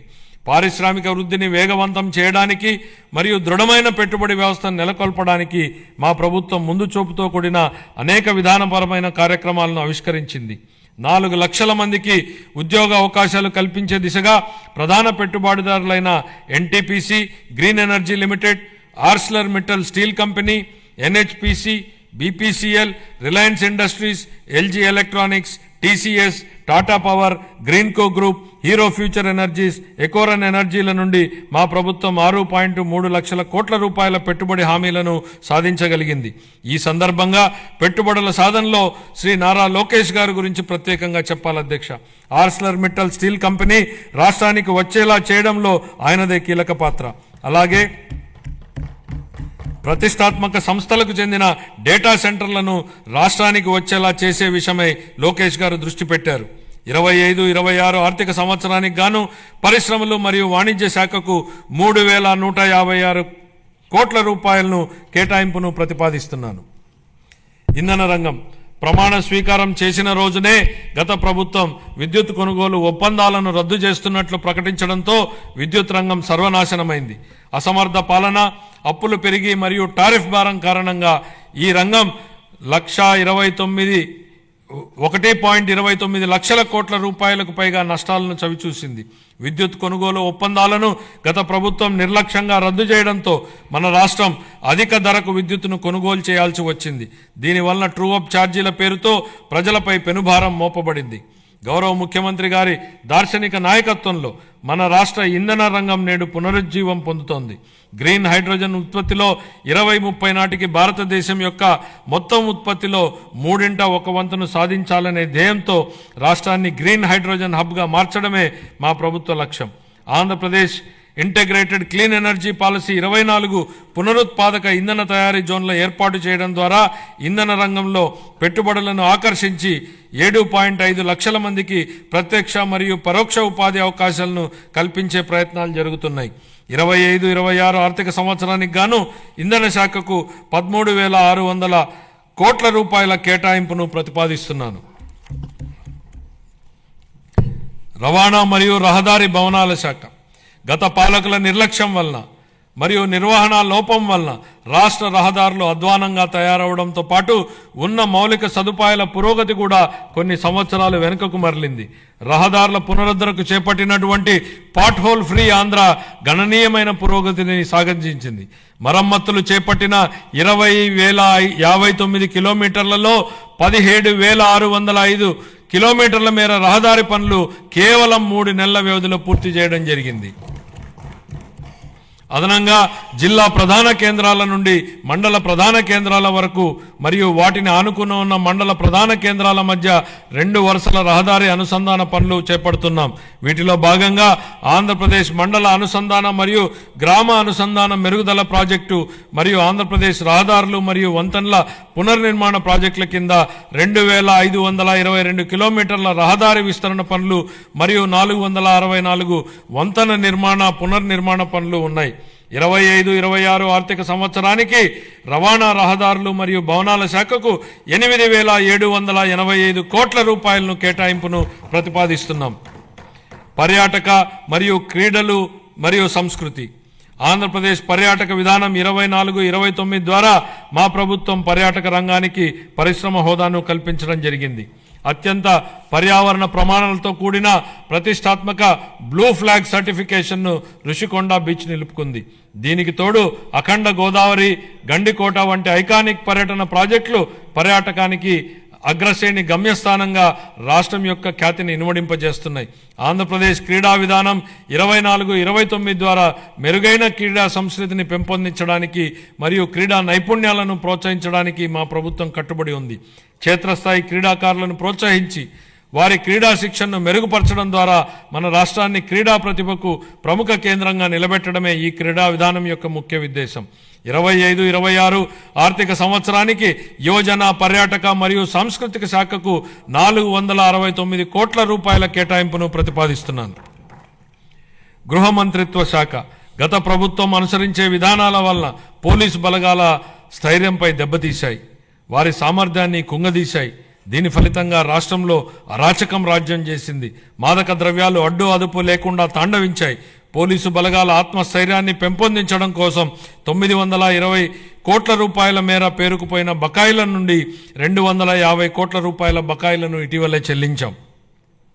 గత ప్రభుత్వం 2 ఏళ్లుగా నిలిపేసిన గ్రూప్ పర్సనల్ యాక్సిడెంట్ ఇన్సూరెన్స్ పాలసీని మా ప్రభుత్వం పునరుద్ధరించడం జరిగింది. పోలీస్ దళం ఆధునీకరణ పథకం కింద 61.20 కోట్లని విడుదల చేశాం. శాంతి భద్రతలను బలోపేతం చేయడానికి మరియు ఉపాధి కల్పించడానికి 6,100 మంది పోలీసు కానిస్టేబుళ్ల నియామ ప్రక్రియ జరుగుతోంది. గంజాయి, ఇతర మాదక ద్రవ్యాల సాగు మరియు వీటి అక్రమ రవాణాను నిరోధించడానికి elite anti narcotic group of law enforcement ఈగల్ను మా ప్రభుత్వం ఏర్పాటు చేయడం జరిగింది. సైబర్ నేరాల ముప్పు పెరుగుతుండడంతో ప్రతి జిల్లాలో ఒక సైబర్ పోలీస్ స్టేషన్ని ఏర్పాటు చేయడానికి ప్రణాళికలు రూపొందించడం జరుగుతోంది. పోలీసు శాఖను మరింత చురుగ్గా తీర్చిదిద్దేందుకు వాహనాల కొనుగోలుకు మా ప్రభుత్వం కృషి చేస్తోంది. 25-26 ఆర్థిక సంవత్సరానికి గృహ మంత్రిత్వ శాఖకు 8,570 కోట్ల రూపాయల కేటాయింపును ప్రతిపాదిస్తున్నాను. రెవెన్యూ శాఖ గత ప్రభుత్వం ఆంధ్రప్రదేశ్ భూ హక్కు చట్టాన్ని సరైన జాగ్రత్తలు తీసుకోకుండా హడావిడిగా తీసుకొచ్చింది. ప్రజల నుండి వచ్చిన తీవ్రమైన ఒత్తిడి మేరకు ఈ చట్టాన్ని రద్దు చేసి భూ యాజమాన్యంపై ప్రజలకు ఉన్న భయాన్ని మా ప్రభుత్వం తొలగించింది. గ్రామ స్థాయిలో భూ సమస్యలను పరిష్కరించడానికి మా ప్రభుత్వం 17,403 గ్రామాలలో రెవెన్యూ సదస్సులను నిర్వహించి ఇప్పటి వరకు 90,315 అర్జీలను పరిష్కరించడం జరిగింది.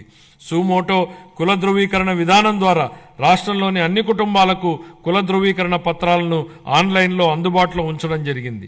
ఫ్రీహోల్డ్ భూముల పునఃపరిశీలన చేపట్టి పూర్తి చేశాం. రీసర్వే పూర్తయిన 6,688 గ్రామాలలో గ్రామ సభలను జరిపి ఫిర్యాదుల పరిష్కారానికి తాజా ప్రాదేశిక డేటాను నిర్వహించడం జరుగుతోంది. కార్మిక శాఖ దారిద్ర్య రేఖకు దిగువన ఉన్న కుటుంబాల భద్రత కోసం కుటుంబ యజమానికి చంద్రన్న బీమా పథకం అమలుకు సంబంధించిన విధి విధానాలను నిర్ణయించేందుకు వర్కింగ్ కమిటీ ఏర్పాటు చేశాం. గుంటూరు, శ్రీ సిటీ, కర్నూలు, పెనుగొండ, అచ్యుతాపురం, శ్రీకాకుళం మరియు నెల్లూరు జిల్లాలలో ఈఎస్ఐ ఆసుపత్రుల నిర్మాణానికి భూములను గుర్తించడం జరిగింది. తిరుపతిలో ఈఎస్ఐ ఆసుపత్రిని 50 నుండి 100 పడకలకు పెంచడానికి ఆమోదించడం జరిగింది. ఇతర విధానాలు గౌరవ ముఖ్యమంత్రి గారి మార్గదర్శకంలో ఈ కింద ముఖ్య విధానాలను మా ప్రభుత్వం తీసుకొస్తోంది. వైబిలిటీ గ్యాప్ ఫండింగ్ ఆర్థిక శాఖకు సంబంధించి కొన్ని కీలక అంశాలు ప్రస్తావించాలి అధ్యక్ష.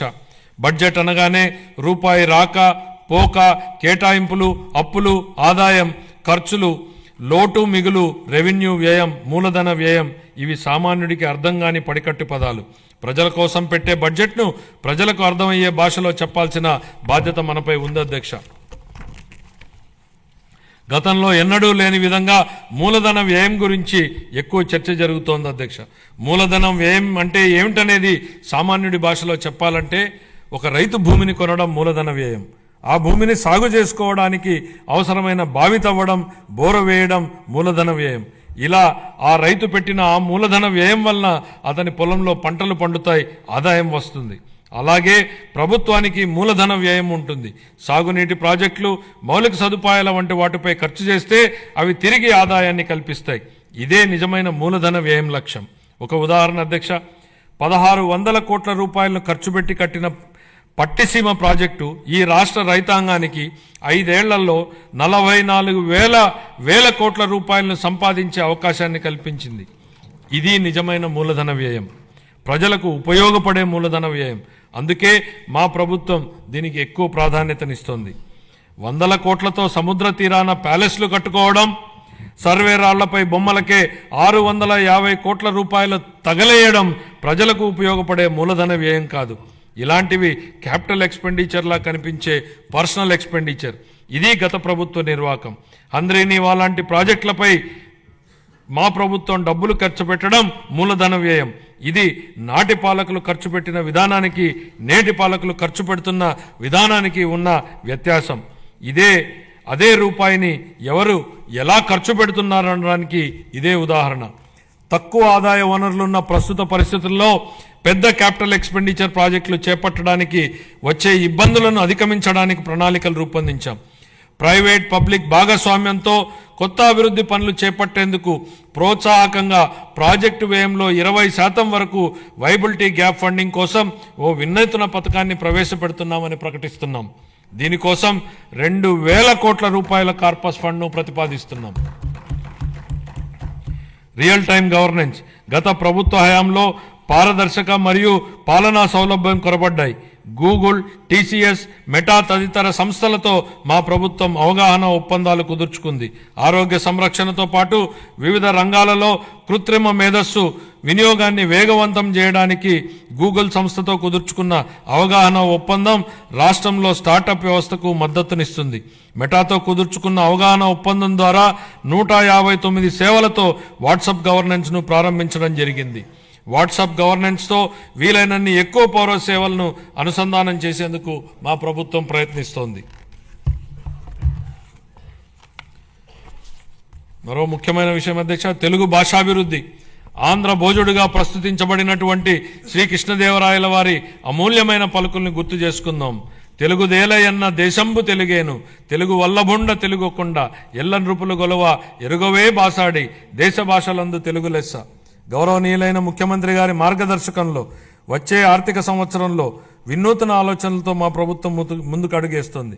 శతాబ్దాల నాటి గొప్ప సాహితీ సాంప్రదాయాన్ని కలిగిన ప్రాచీన తెలుగు భాష ఒకటి. భారతీయ సంస్కృతి, సాహిత్యం మరియు కళలకు తమ రచనల ద్వారా పలువురు తెలుగు కవులు, రచయితలు మరియు పండితులు చేసిన సేవ ఎలాంటిది. మన రాష్ట్ర సంస్కృతి వారసత్వాన్ని కాపాడటంలో మరియు ప్రచారం చేయడంలో తెలుగు భాషకున్న ప్రాముఖ్యతను మా ప్రభుత్వం గుర్తించింది.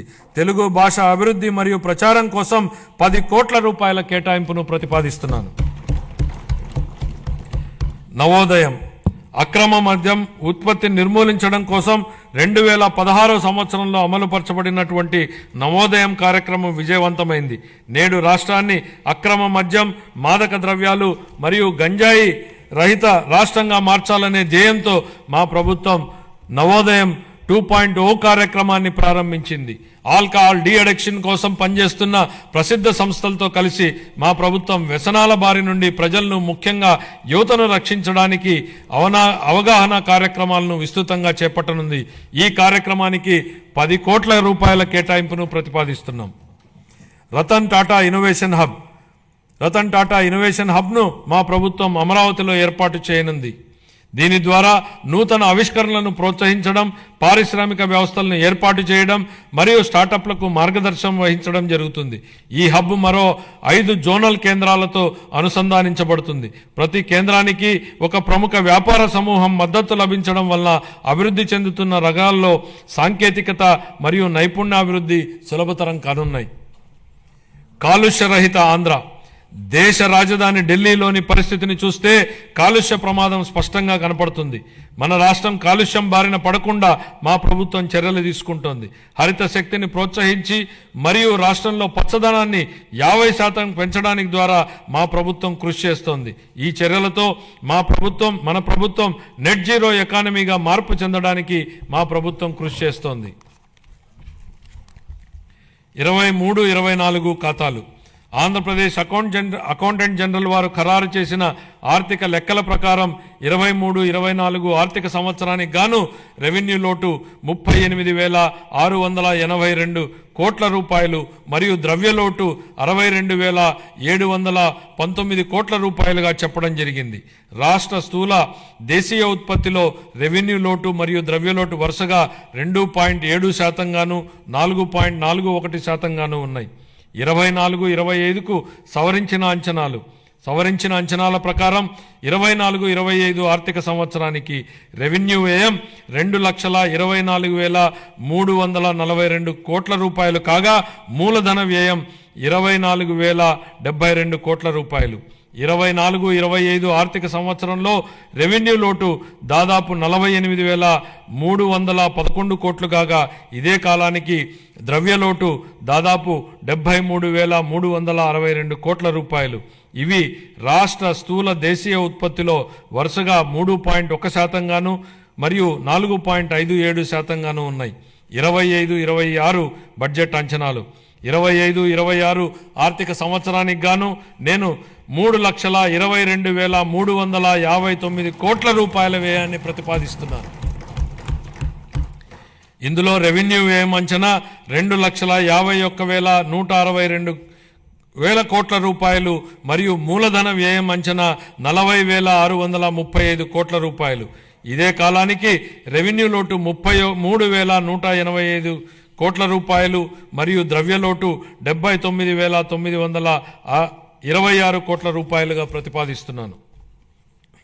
రాష్ట్ర స్థూల దేశీయ ఉత్పత్తిలో రెవెన్యూ లోటు 1.82% గాను ద్రవ్యలోటు 4.3% గాను ఉండవచ్చు. ముగింపు. గౌరవనీయ ముఖ్యమంత్రి శ్రీ నారా చంద్రబాబు నాయుడు గారి నాయకత్వంలో మన రాష్ట్రం ఆరోగ్యవంతమైన, సుసంపన్నమైన మరియు సంతోషకరమైన సమాజ నిర్మాణ దిశగా నూతన శకానికి నాంది పలుకుతోంది. హెల్తీ, వెల్తీ, హ్యాపీ స్టేట్ మా లక్ష్యం. స్వర్ణాంధ్ర 2047 ఎంతో ఆశావహం. ఇది కష్టతరమైనప్పటికీ సాధ్యమే. గత ఏడాది నుండి మన రాష్ట్రంలో జరుగుతున్న ప్రగతిశీల పరివర్తన మనమందరం ఆశావహ దృక్పథంతో, ఆత్మవిశ్వాసంతో గర్వంగా ముందుకు సాగడానికి కావలసిన ప్రోత్సాహం ఇస్తుంది. 1944లో సుభాష్ చంద్రబోస్ గారు భారత జాతీయ సైన్య సభ్యులతో ఇలా అన్నారు: నాకు రక్తాన్ని ఇవ్వండి, నేను మీకు స్వాతంత్రాన్ని ఇస్తాను. దేశ స్వాతంత్ర సాధనకు ఈ పిలుపు స్ఫూర్తినిచ్చింది. గొప్ప నాయకులు క్లిష్ట సమయాలలో తమ ప్రజలను ఉత్తేజపరిచి ప్రజల ఉజ్వల భవిష్యత్తు వైపుకు నడిపిస్తారు. ఈ సందర్భంగా మహాకవి శ్రీశ్రీ గారి మాటల్ని గుర్తు చేసుకుందాం. నేను సైతం ప్రపంచాగ్నికి సమిధనొక్కటి ఆహుతి ఇచ్చాను, నేను సైతం విశ్వవృష్టికి అశ్రు ఒక్కటి ధారపోశాను. ఈ స్ఫూర్తితో గౌరవ ముఖ్యమంత్రి శ్రీ నారా చంద్రబాబు నాయుడు గారి నాయకత్వంలో నేను, మీరు, మనమందరం మనవంతు తోడ్పాటు అందించి స్వర్ణాంధ్ర ప్రదేశ్ లక్ష్య సాధనను సాకారం చేసుకుందాం. ఈ మాటలతో ఇప్పుడు మన రాష్ట్ర బడ్జెట్ను గౌరవ సభ ఆమోదం కోసం ప్రతిపాదిస్తున్నాను. జై ఆంధ్రప్రదేశ్, జై హింద్.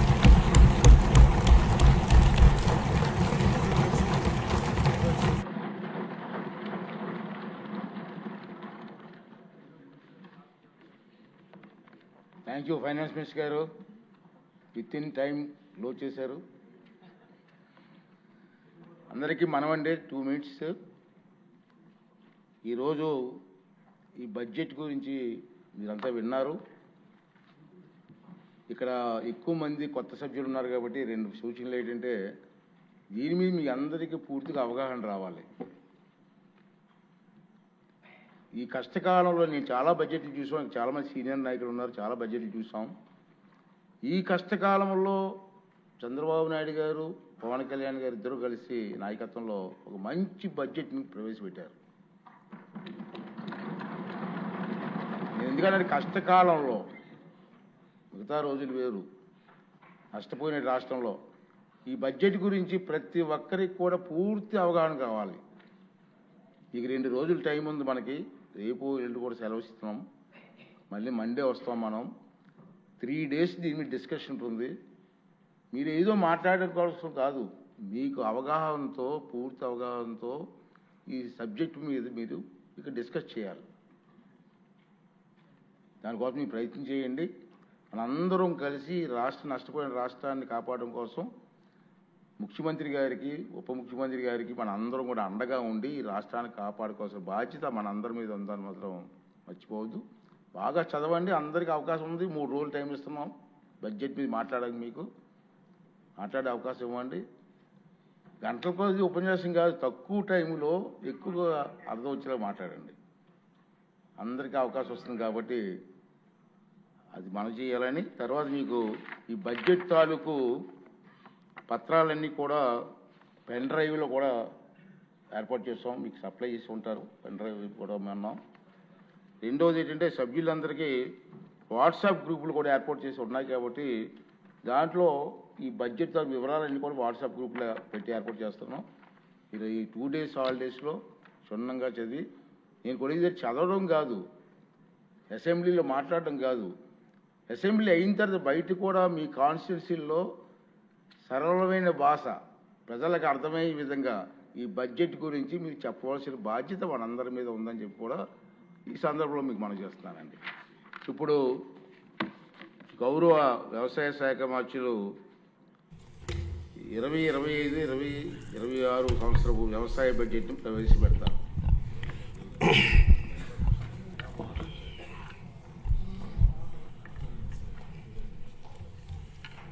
గౌరవ సభాపతి గారు, గౌరవ ముఖ్యమంత్రి వర్యులు, గౌరవ ఉప ముఖ్యమంత్రి వర్యులు, గౌరవ సహచర మంత్రివర్గ సభ్యులు, గౌరవ సభ్యులందరికీ నా హృదయపూర్వక నమస్కారాలు తెలియచేస్తున్నాను.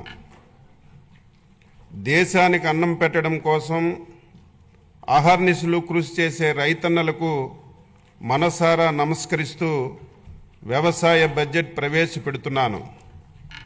ఒక దేశం లేదా రాష్ట్రం అభివృద్ధికి దోహదపడేది వ్యవసాయం యొక్క గొప్పతనం మరియు ప్రాముఖ్యత గురించి దివంగత వ్యవసాయ శాస్త్రవేత్త భారతరత్న డాక్టర్ ఎంఎస్ స్వామినాథన్ గారు చెప్పిన మాటలు మొదటగా మనం గుర్తు చేసుకుందాం. వ్యవసాయం మేధోపరంగా, సంతృప్తిపరంగా మరియు లాభదాయకంగా మారితే అది ఉద్యోగ ఆధారిత ఆర్థిక వృద్ధిని ప్రేరేపిస్తుంది.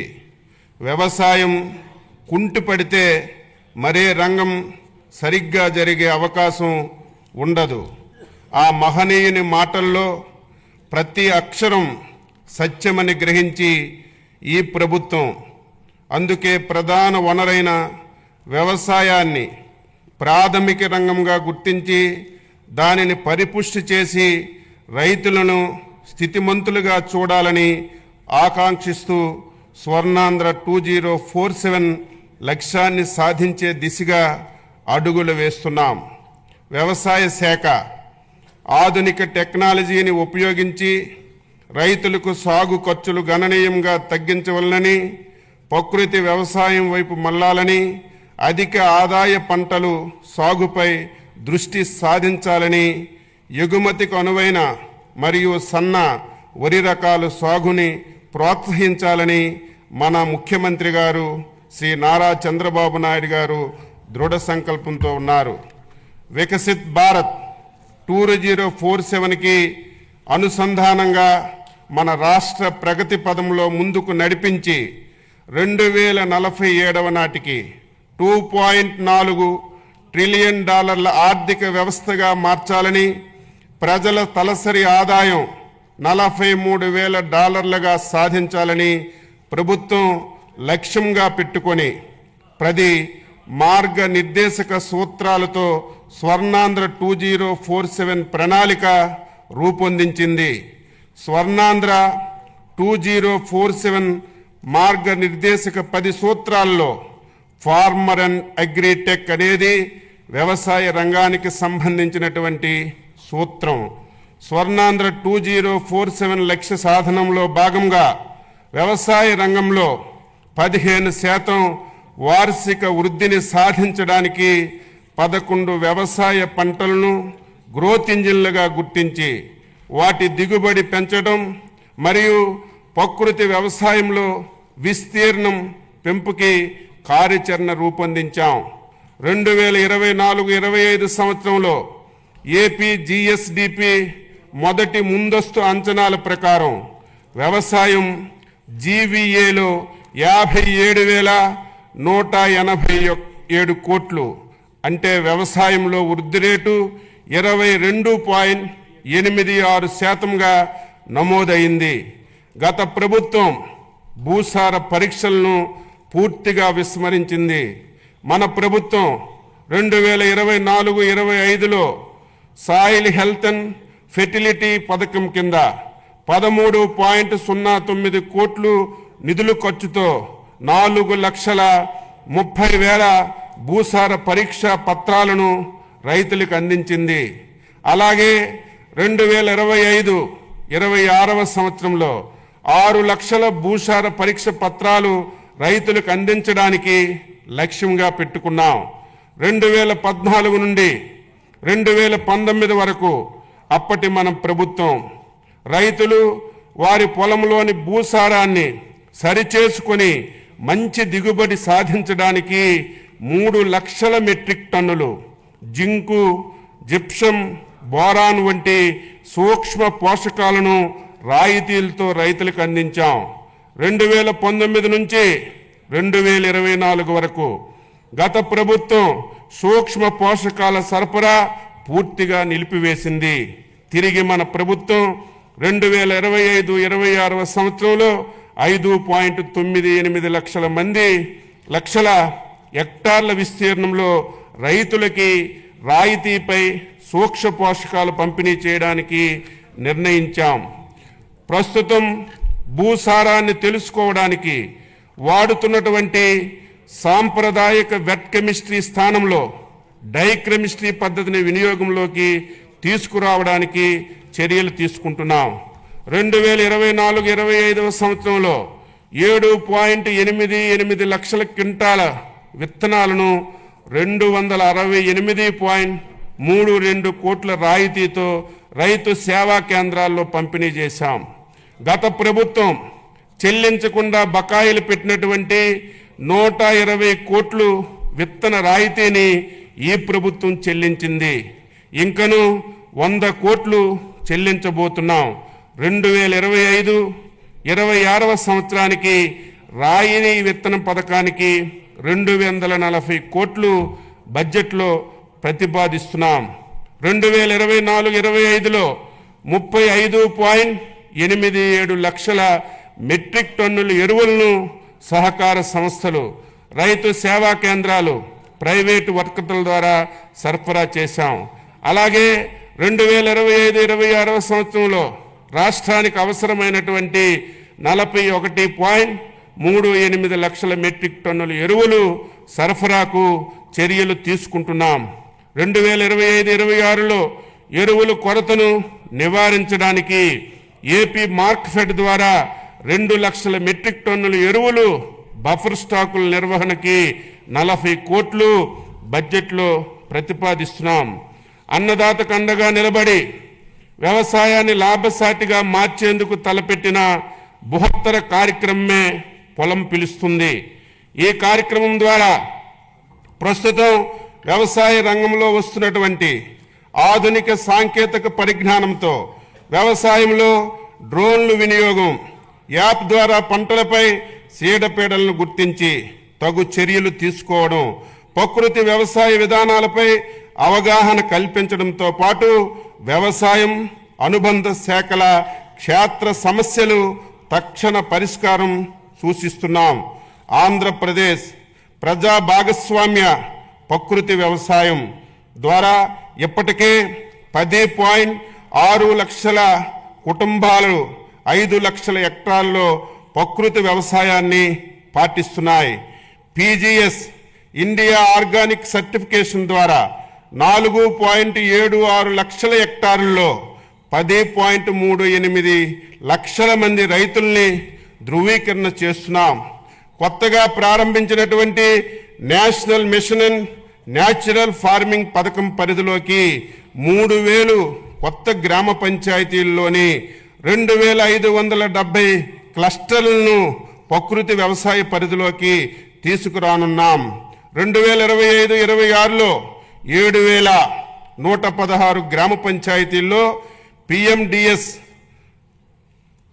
365 రోజులు గ్రీన్ కవరు ఏడాది పొడవునా ఆదాయాన్ని అందించే ఏ గ్రేడ్ ATM మోడల్స్ను మొదలగు రసాయనిక రహిత ప్రకృతి వ్యవసాయాన్ని చేయిస్తున్నాం.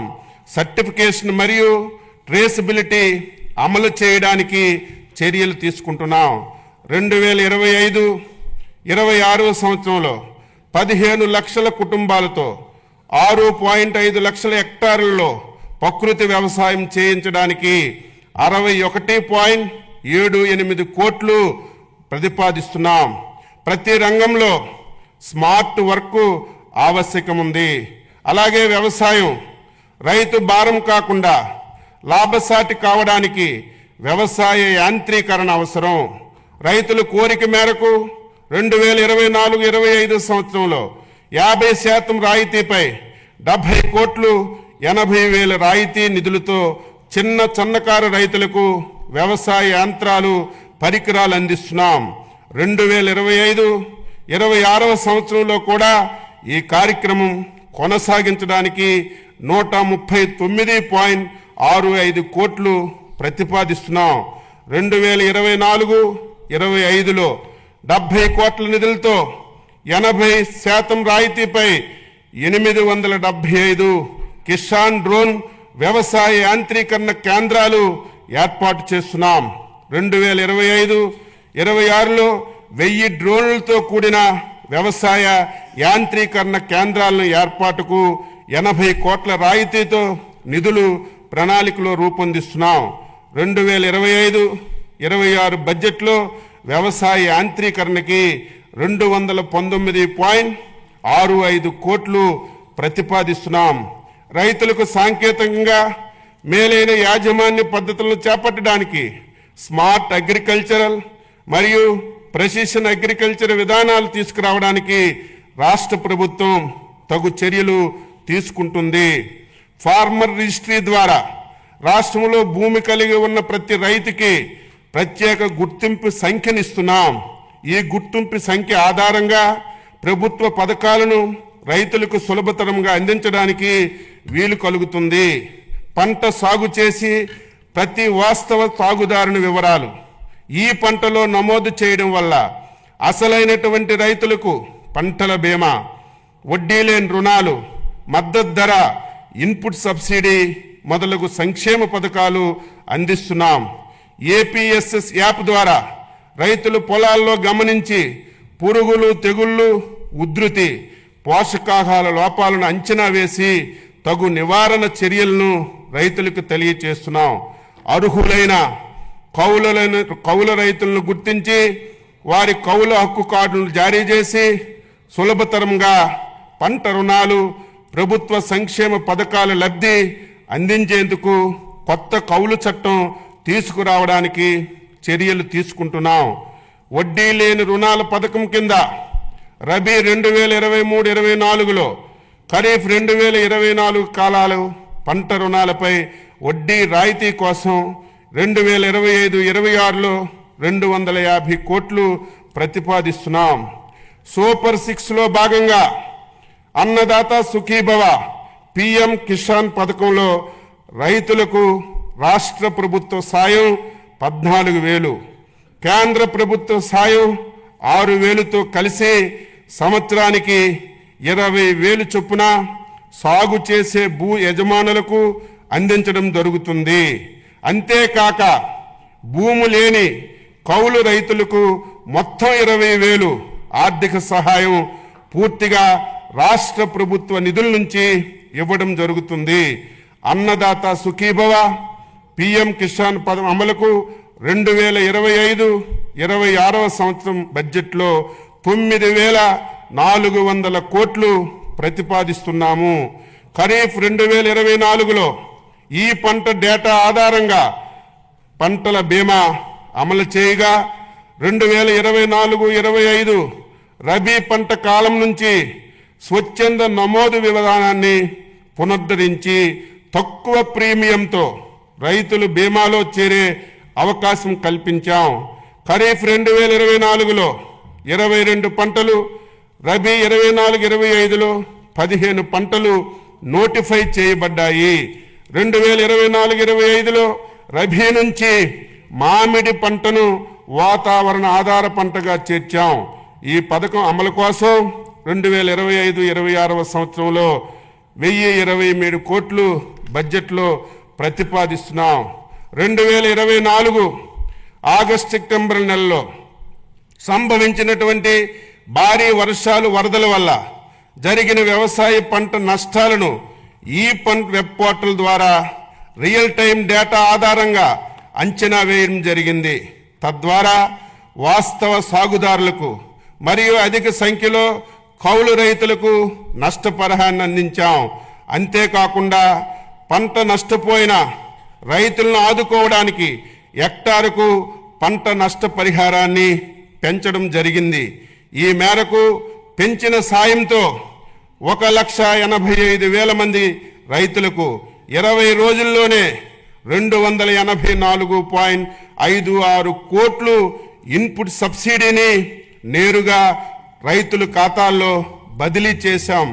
రైతు సంక్షేమానికి, రాష్ట్ర ఆర్థిక ప్రగతికి కీలకంగా నిలుస్తున్నటువంటి వ్యవసాయ శాఖకు 2025-26 సంవత్సరం వార్షిక బడ్జెట్లో మొత్తం 12,401.58 కోట్లు ప్రతిపాదిస్తున్నాం.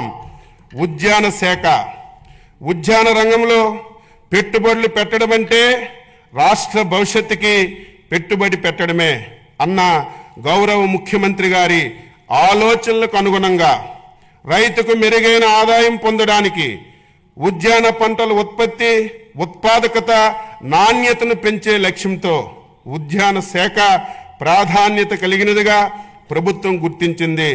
రాష్ట్రంలో ఉద్యాన పంటలు 45.57 లక్షల ఎకరాల్లో సాగుతో 365.92 లక్షల మెట్రిక్ టన్నులు ఉత్పత్తి నమోదైంది.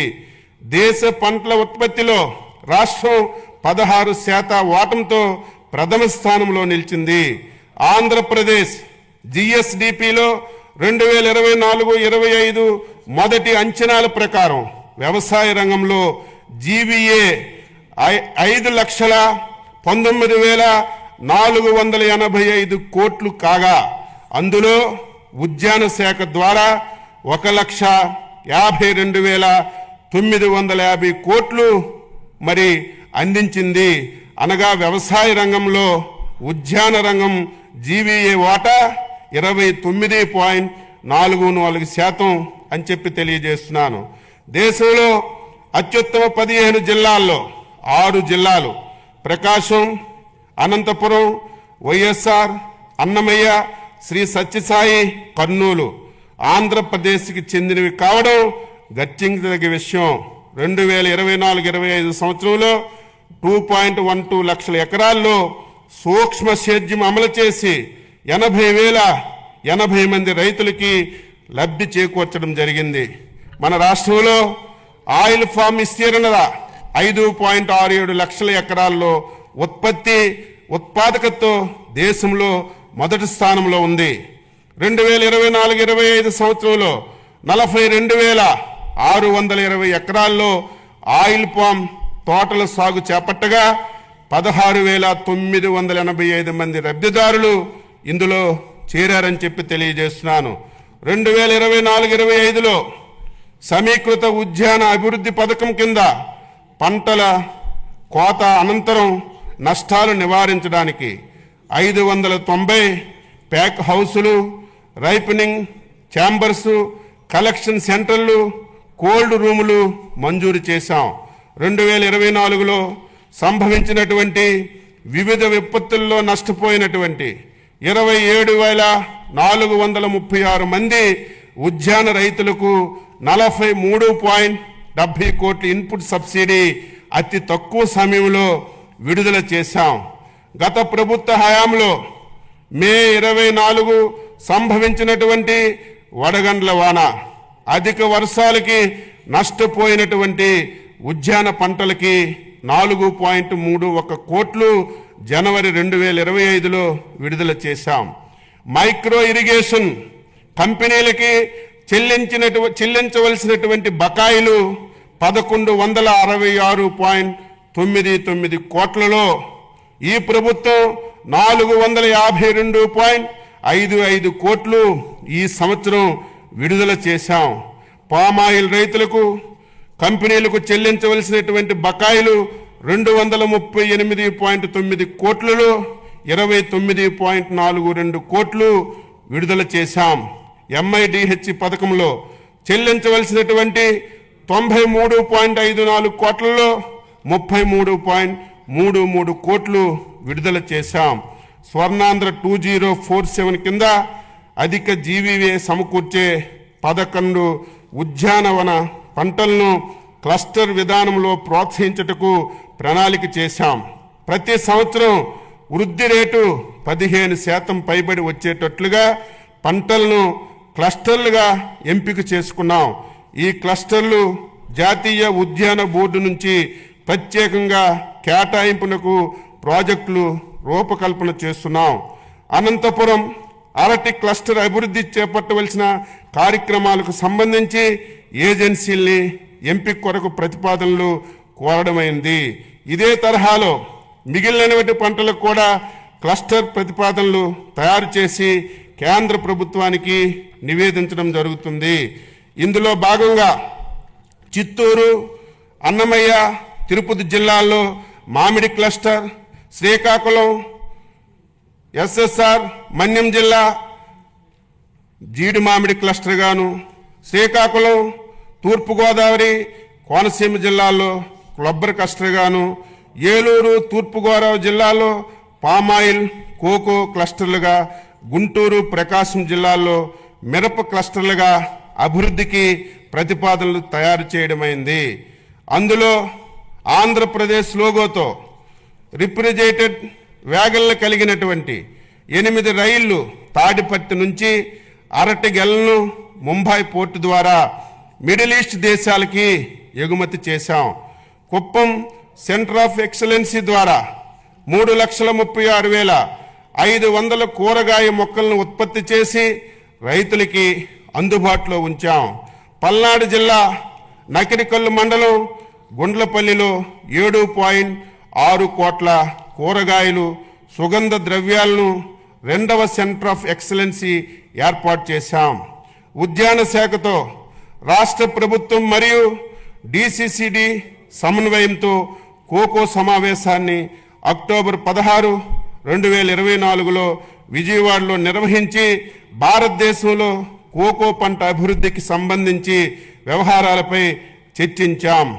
ఉద్యాన శాఖ డిజిటల్ గ్రీన్ సమన్వయంతో ఈ మిర్చా ప్రోగ్రాంను అమలు చేస్తుంది. ఈ పద్ధతిని టమోటా, పసుపు పంటలకు విస్తరిస్తున్నారు.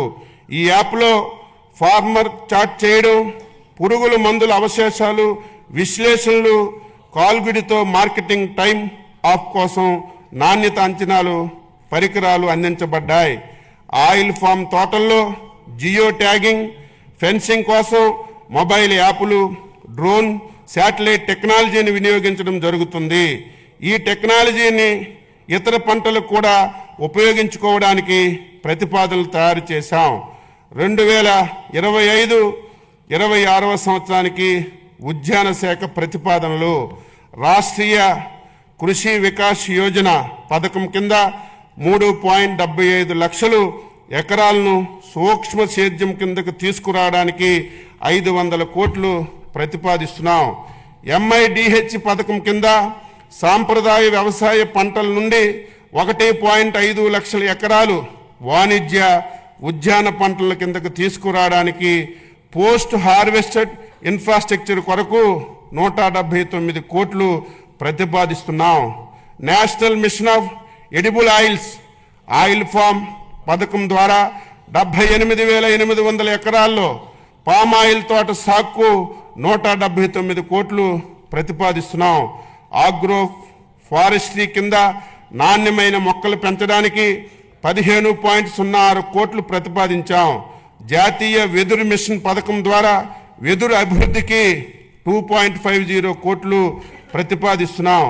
ఉద్యాన రంగం మన గ్రామ ఆర్థిక వ్యవస్థని బలపరిచేందుకు, పేదరికాన్ని తగ్గించేందుకు, సుస్థిర అభివృద్ధికి సాధించేందుకు ఎంతగానో సహాయపడగలదు.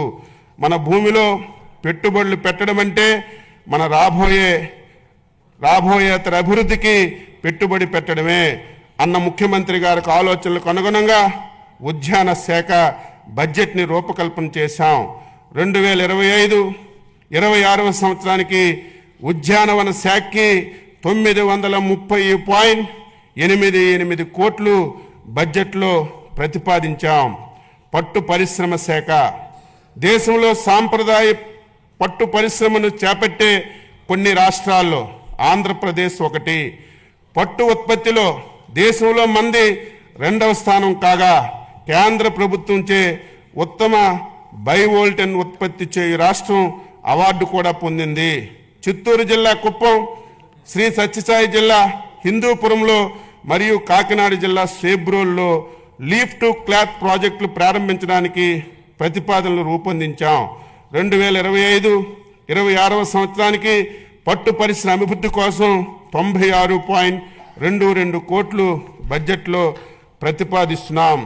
వ్యవసాయ మార్కెటింగ్ శాఖ 2024-25 సంవత్సరంలో ఇప్పటి వరకు రాష్ట్రంలో 33 ఈనాం మార్కెట్ల ద్వారా 7,452.51 కోట్లు విలువ చేసే 10.84 లక్షల మెట్రిక్ టన్నులు వాణిజ్యం చేయడం జరిగింది.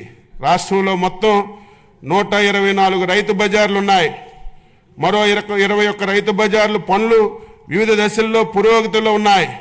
రాష్ట్రంలో గతంలో నిరుపయోగంగా ఉన్నటువంటి 15 మొబైల్ రైతు బజార్లు కూడా మళ్ళీ ఉపయోగంలోకి తీసుకొచ్చాం.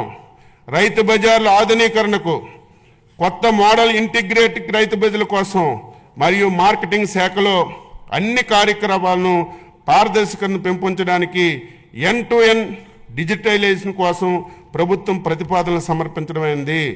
ధరల నియంత్రణలో భాగంగా మార్కెట్ ఇంటర్వెన్షన్ ద్వారా జూన్ నుంచి అక్టోబర్ వరకు 2024 టమాటా ధరలు పెరిగినప్పుడు వినియోగదారులకు సరసమైనటువంటి ధరలు అందించడానికి రైతు నుంచి 753 మెట్రిక్ టన్నులు సేకరించి రాష్ట్రంలో రైతు బజార్ల ద్వారా అమ్మడం జరిగింది. మార్కెట్ జోక్యాన్ని అందించడానికి ధరల స్థిరీకరణ నిధి ఏర్పాటు కోసం 2025-26 సంవత్సరంలో 300 కోట్లు బడ్జెట్లో ప్రతిపాదించాం. ధరలు పతనమైన సందర్భంలో మిర్చి రైతులను ఆదుకోవడానికి గౌరవ ముఖ్యమంత్రి వర్యులు చేసిన అవిరల కృషి ఫలించింది. మిర్చి పంటకి మార్కెట్ ఇంటర్వెన్షన్ స్కీమ్ MIS కింద ఒక కింటాకి 11,781.25 రూపాయలు కేంద్ర ప్రభుత్వం నిర్ణయించింది. MIP ద్వారా ధర కంటే మార్కెట్ ధర పతనమైనటువంటి సందర్భంలో వ్యత్యాసాన్ని ధనాన్ని కేంద్ర రాష్ట్ర ప్రభుత్వాలు 50-50 నిష్పత్తిలో రైతులకి చెల్లించాల్సి ఉంటుంది. మిర్చి రైతులను ఆదుకునేందుకు గౌరవ ముఖ్యమంత్రి గారు చేసిన కృషిని ఈ సందర్భంగా ప్రత్యేక ధన్యవాదాలు తెలియజేస్తున్నాను. ధాన్యం కొనుగోలులో సంబంధించి 1,674.47 కోట్లు గత ప్రభుత్వం బకాయిల్ని మా ప్రభుత్వం జూలై 24లో రైతులకి చెల్లించడం జరిగింది. 2024 ఖరీఫ్ సీజన్లో సంబంధించినటువంటి ధాన్యం కొనుగోలును ఇప్పటి వరకు 5,31,987 రైతుల నుండి 33,32,014 మెట్రిక్ టన్నుల ధాన్యాన్ని సేకరించి 7,674.99 కోట్లు చెల్లించడం జరిగింది.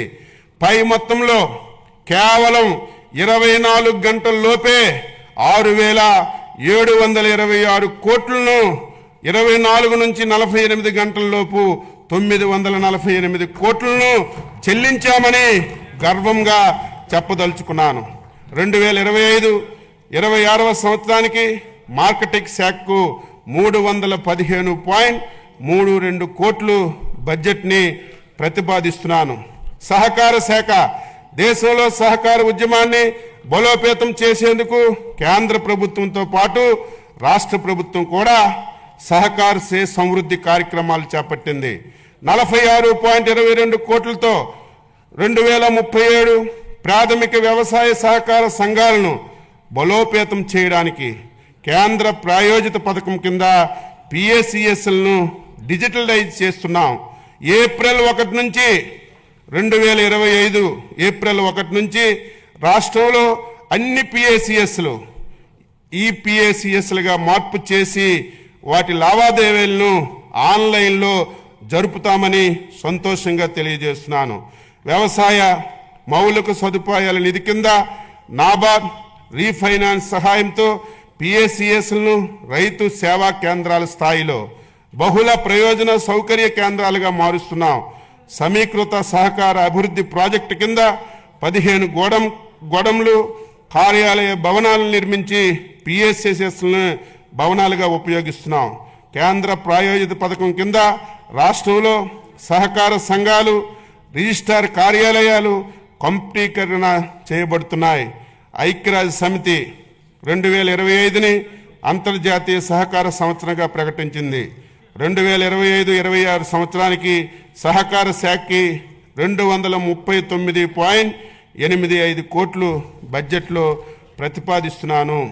పశుసంవర్ధక శాఖ గౌరవ ముఖ్యమంత్రి ప్రోత్సాహంతో పశుసంవర్ధక రంగంలో వినూత్న కార్యక్రమాలని ప్రాధాన్యతిస్తూ 2025-26 నాటికి దేశంలో పాలు, మాంసం, గుడ్లి ఉత్పత్తిలో మొదటి 3 స్థానాల్లో నిలవాలని ప్రభుత్వం లక్ష్యంగా పెట్టుకుంది.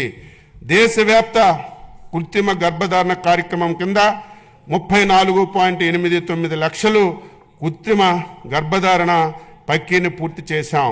పశువులకు కోళ్లకు 9 కోట్లకు పైగా వ్యాక్సిన్లు చేయబడ్డాయి. 340 మొబైల్ వెటర్నరీ అంబులేటరీ క్లినిక్ల ద్వారా రైతుల ఇంటి వద్ద 6.36 లక్షల పశువులకి చికిత్స అందించాం. 1.34 లక్షల పశు కిసాన్ క్రెడిట్ కార్డుల్ని జారీ చేశాం. ఎంజీఎన్ఆర్ఈజీసీ కింద 13,376 గోకులాల్ని నిర్మించాం. 1,0277 ఎకరాల్లో బహుళ వార్షిక పశుగ్రాస కేంద్రాలను అందుబాటులోకి తెచ్చాం. గోకులం పథకం ద్వారా ఎంజీఎన్ఆర్ఈజీసీ నిధులతో పశువులకు ఆశ్రయం కల్పించలేని ఎస్సీ, ఎస్టీ, బీపీఎల్ కుటుంబాలకు చెందినటువంటి పశు పోషకులకు 90% రాయితీతో పశువుల షెడ్లు నిర్మాణాన్ని చేపట్టడానికి, 70% రాయితీపై గొర్రెలు, మేకలు, కోళ్లు షెడ్లు నిర్మాణం చేపట్టడానికి 50,000 గోకులాలు నిర్మించడానికి ప్రతిపాదన చేశాం. పశుదాన, పశుగ్రాసాల లభ్యతను, పశువుల్లో ఉత్పాదకను పెంచడానికి రాయితీపై సైలేజ్ గడ్డి, టీఎంఆర్ పశుదాన, పశు గ్రాస విత్తనాల సరఫరాకు ప్రణాళిక రూపొందిస్తున్నాం.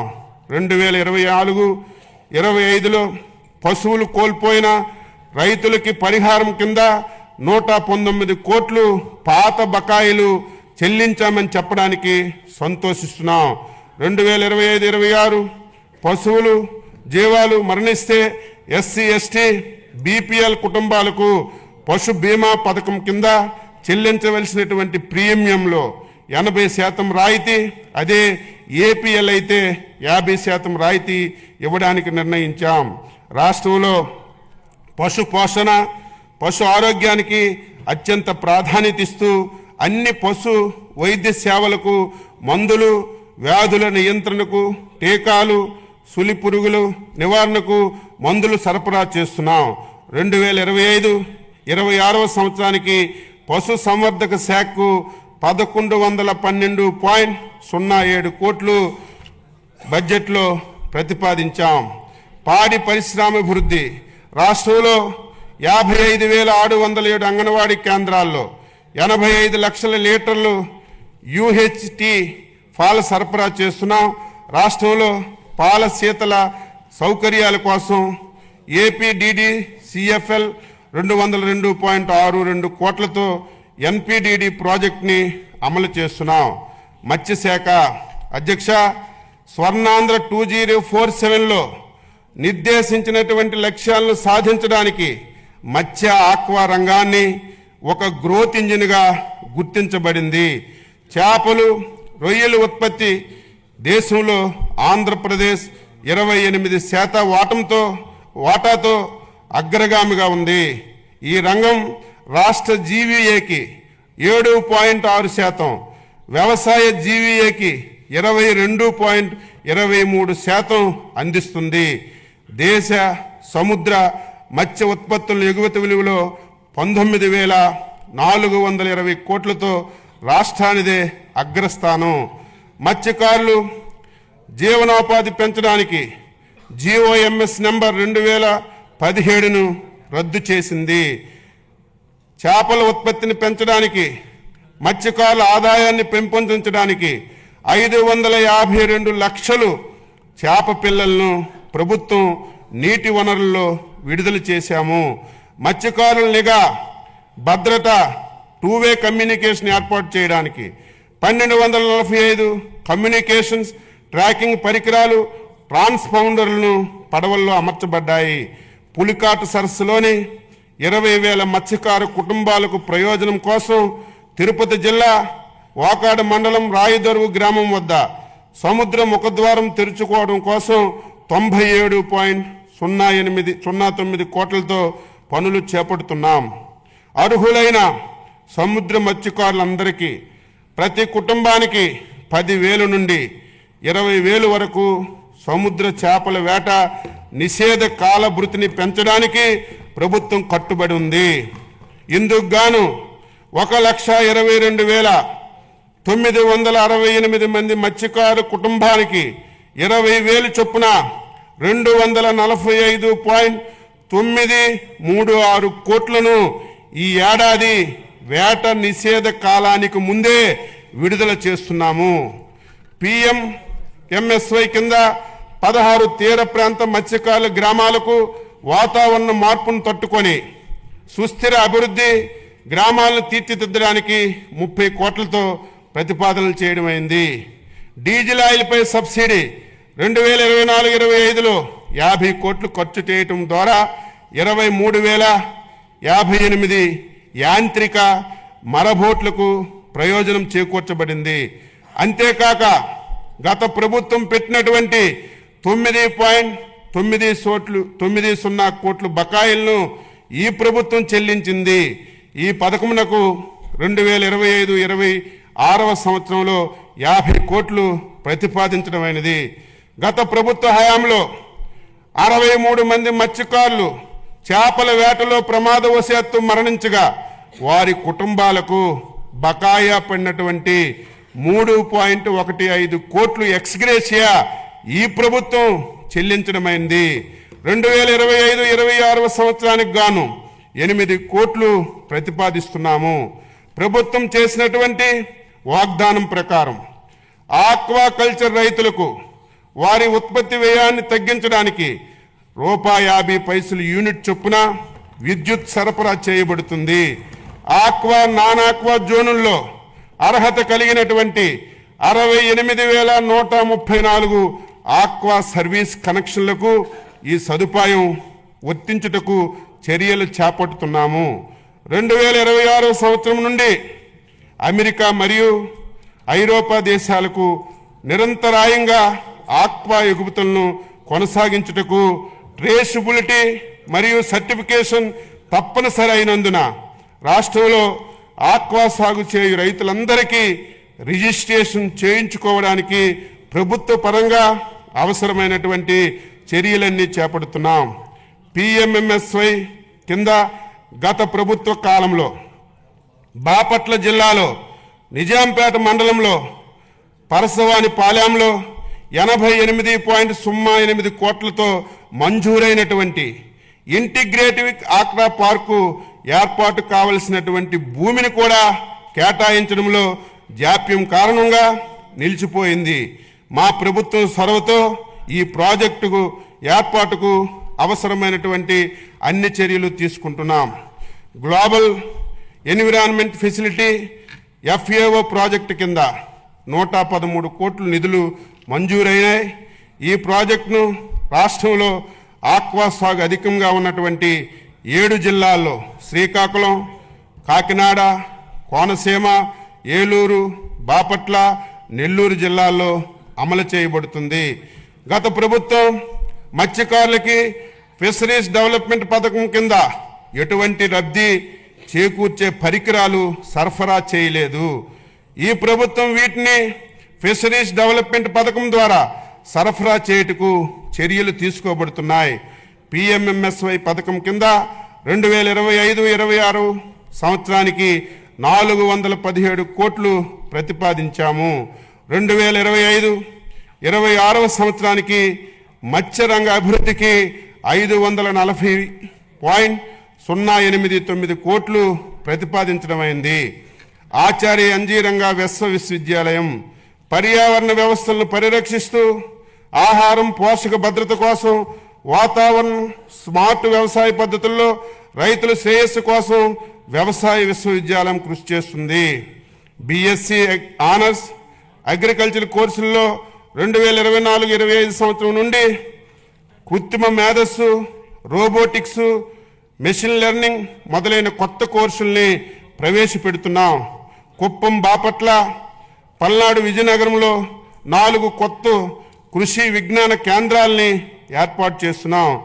ఏఎన్జిఆర్యు కిసాన్ డ్రోన్ రిమోట్ పైలట్ శిక్షణ సంస్థ డిసిసిఏ అక్విడేషన్ కూడా పొందింది.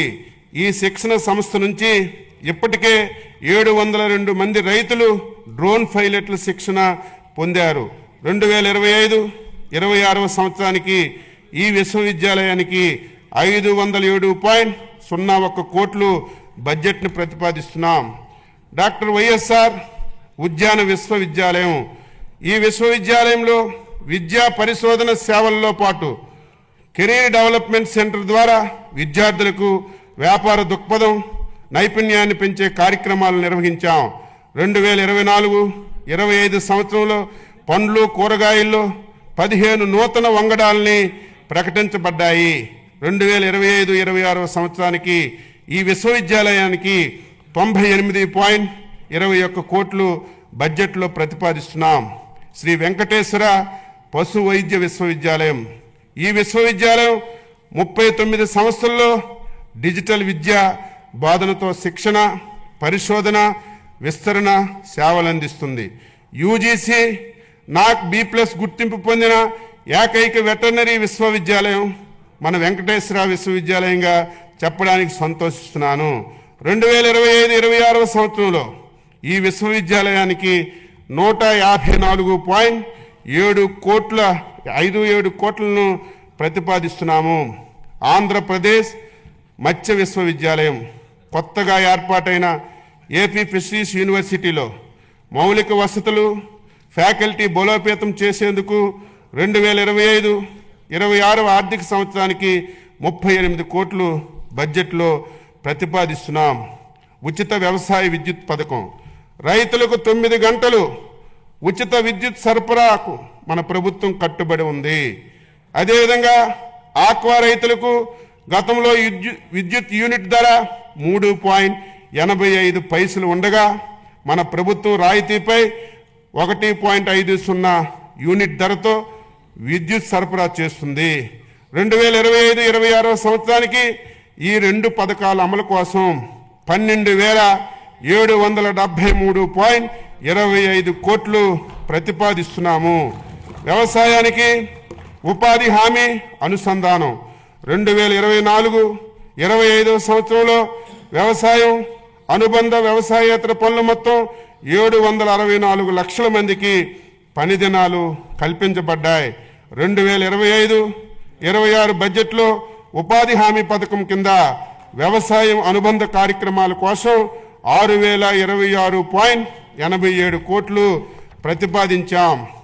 ఎన్టీఆర్ జలసిరి 2025-26 సంవత్సరంలో 6,607 బోర్లను ఉచితంగా వేయడానికి మరియు 10,000 మోటార్లు ఉచితంగా పంపిణీ చేయడానికి ప్రతిపాదించాం. తద్వారా 33,000 ఎకరాలను అదనంగా సాగులోకి తీసుకురావడం వల్ల 10,000 మంది రైతులకి లబ్ధి కలుగుతుంది. 25-26లో ఎన్టీఆర్ జలసిరి అమరకు బడ్జెట్లో 50 కోట్లను ప్రతిపాదిస్తున్నాం. వ్యవసాయం, నీటి వనరుల శాఖ. వ్యవసాయానికి అత్యంత అవసరమైనది సాగునీరు. గత ప్రభుత్వం నీటిపారుదల రంగాన్ని పూర్తి స్థాయిలో నిర్లక్ష్యం చేయడం వల్ల వ్యవసాయం దెబ్బతిన్నది. మన ప్రభుత్వం సాగునీటి పారుదల ప్రాజెక్టుల నిర్వహణకు అధిక ప్రాధాన్యత ఇస్తూ 2025-26 సంవత్సరంలో 12,903.41 కోట్లు ప్రతిపాదిస్తున్నాం. ఇది మంచి ప్రభుత్వం, ప్రజలు మేలు కోరే ప్రభుత్వం. రాష్ట్ర ప్రభుత్వం తరపున వ్యవసాయం మరియు అనుబంధ శాఖల బడ్జెట్ కింద 2025-26 సంవత్సరానికి గాను మొత్తం 48,341.14 కోట్లు, 48,341.14 కోట్లు ప్రతిపాదిస్తున్నాను.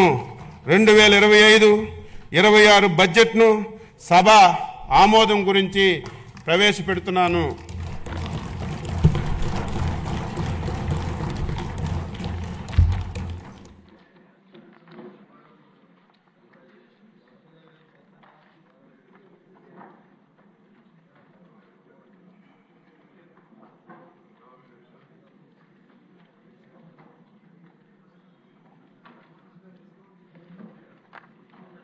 ఓకే, మరి ఈ బడ్జెట్, వ్యవసాయ బడ్జెట్, మన ఫైనాన్స్ మినిస్టర్ బడ్జెట్ జరుగుతున్న సమయంలో గ్యాలరీలో కేంద్ర మంత్రి గారు ఉండి చూస్తున్నారండి, రామ్మోహన్ నాయుడు గారు. Thank you sir. వారితో పాటు సీఎం రమేష్ గారు, ఎంపీ గారు, కేశినేని గారు, వీళ్ళందరూ ఎంపీ గారు కూడా వచ్చి ఉన్నారు. బడ్జెట్ అంతా విన్నారు, వారు కూడా చూస్తున్నారు కాబట్టి వారికి కూడా థ్యాంక్స్ చెప్తూ మరి ఈనాటి సమావేశం ఇంతటితో ముగిసింది. తిరిగి సోమవారం అంటే మార్చి 3వ తారీఖు ఉదయం 9 గంటలకు మళ్ళీ అందరం కలుద్దాం. Thank you very much.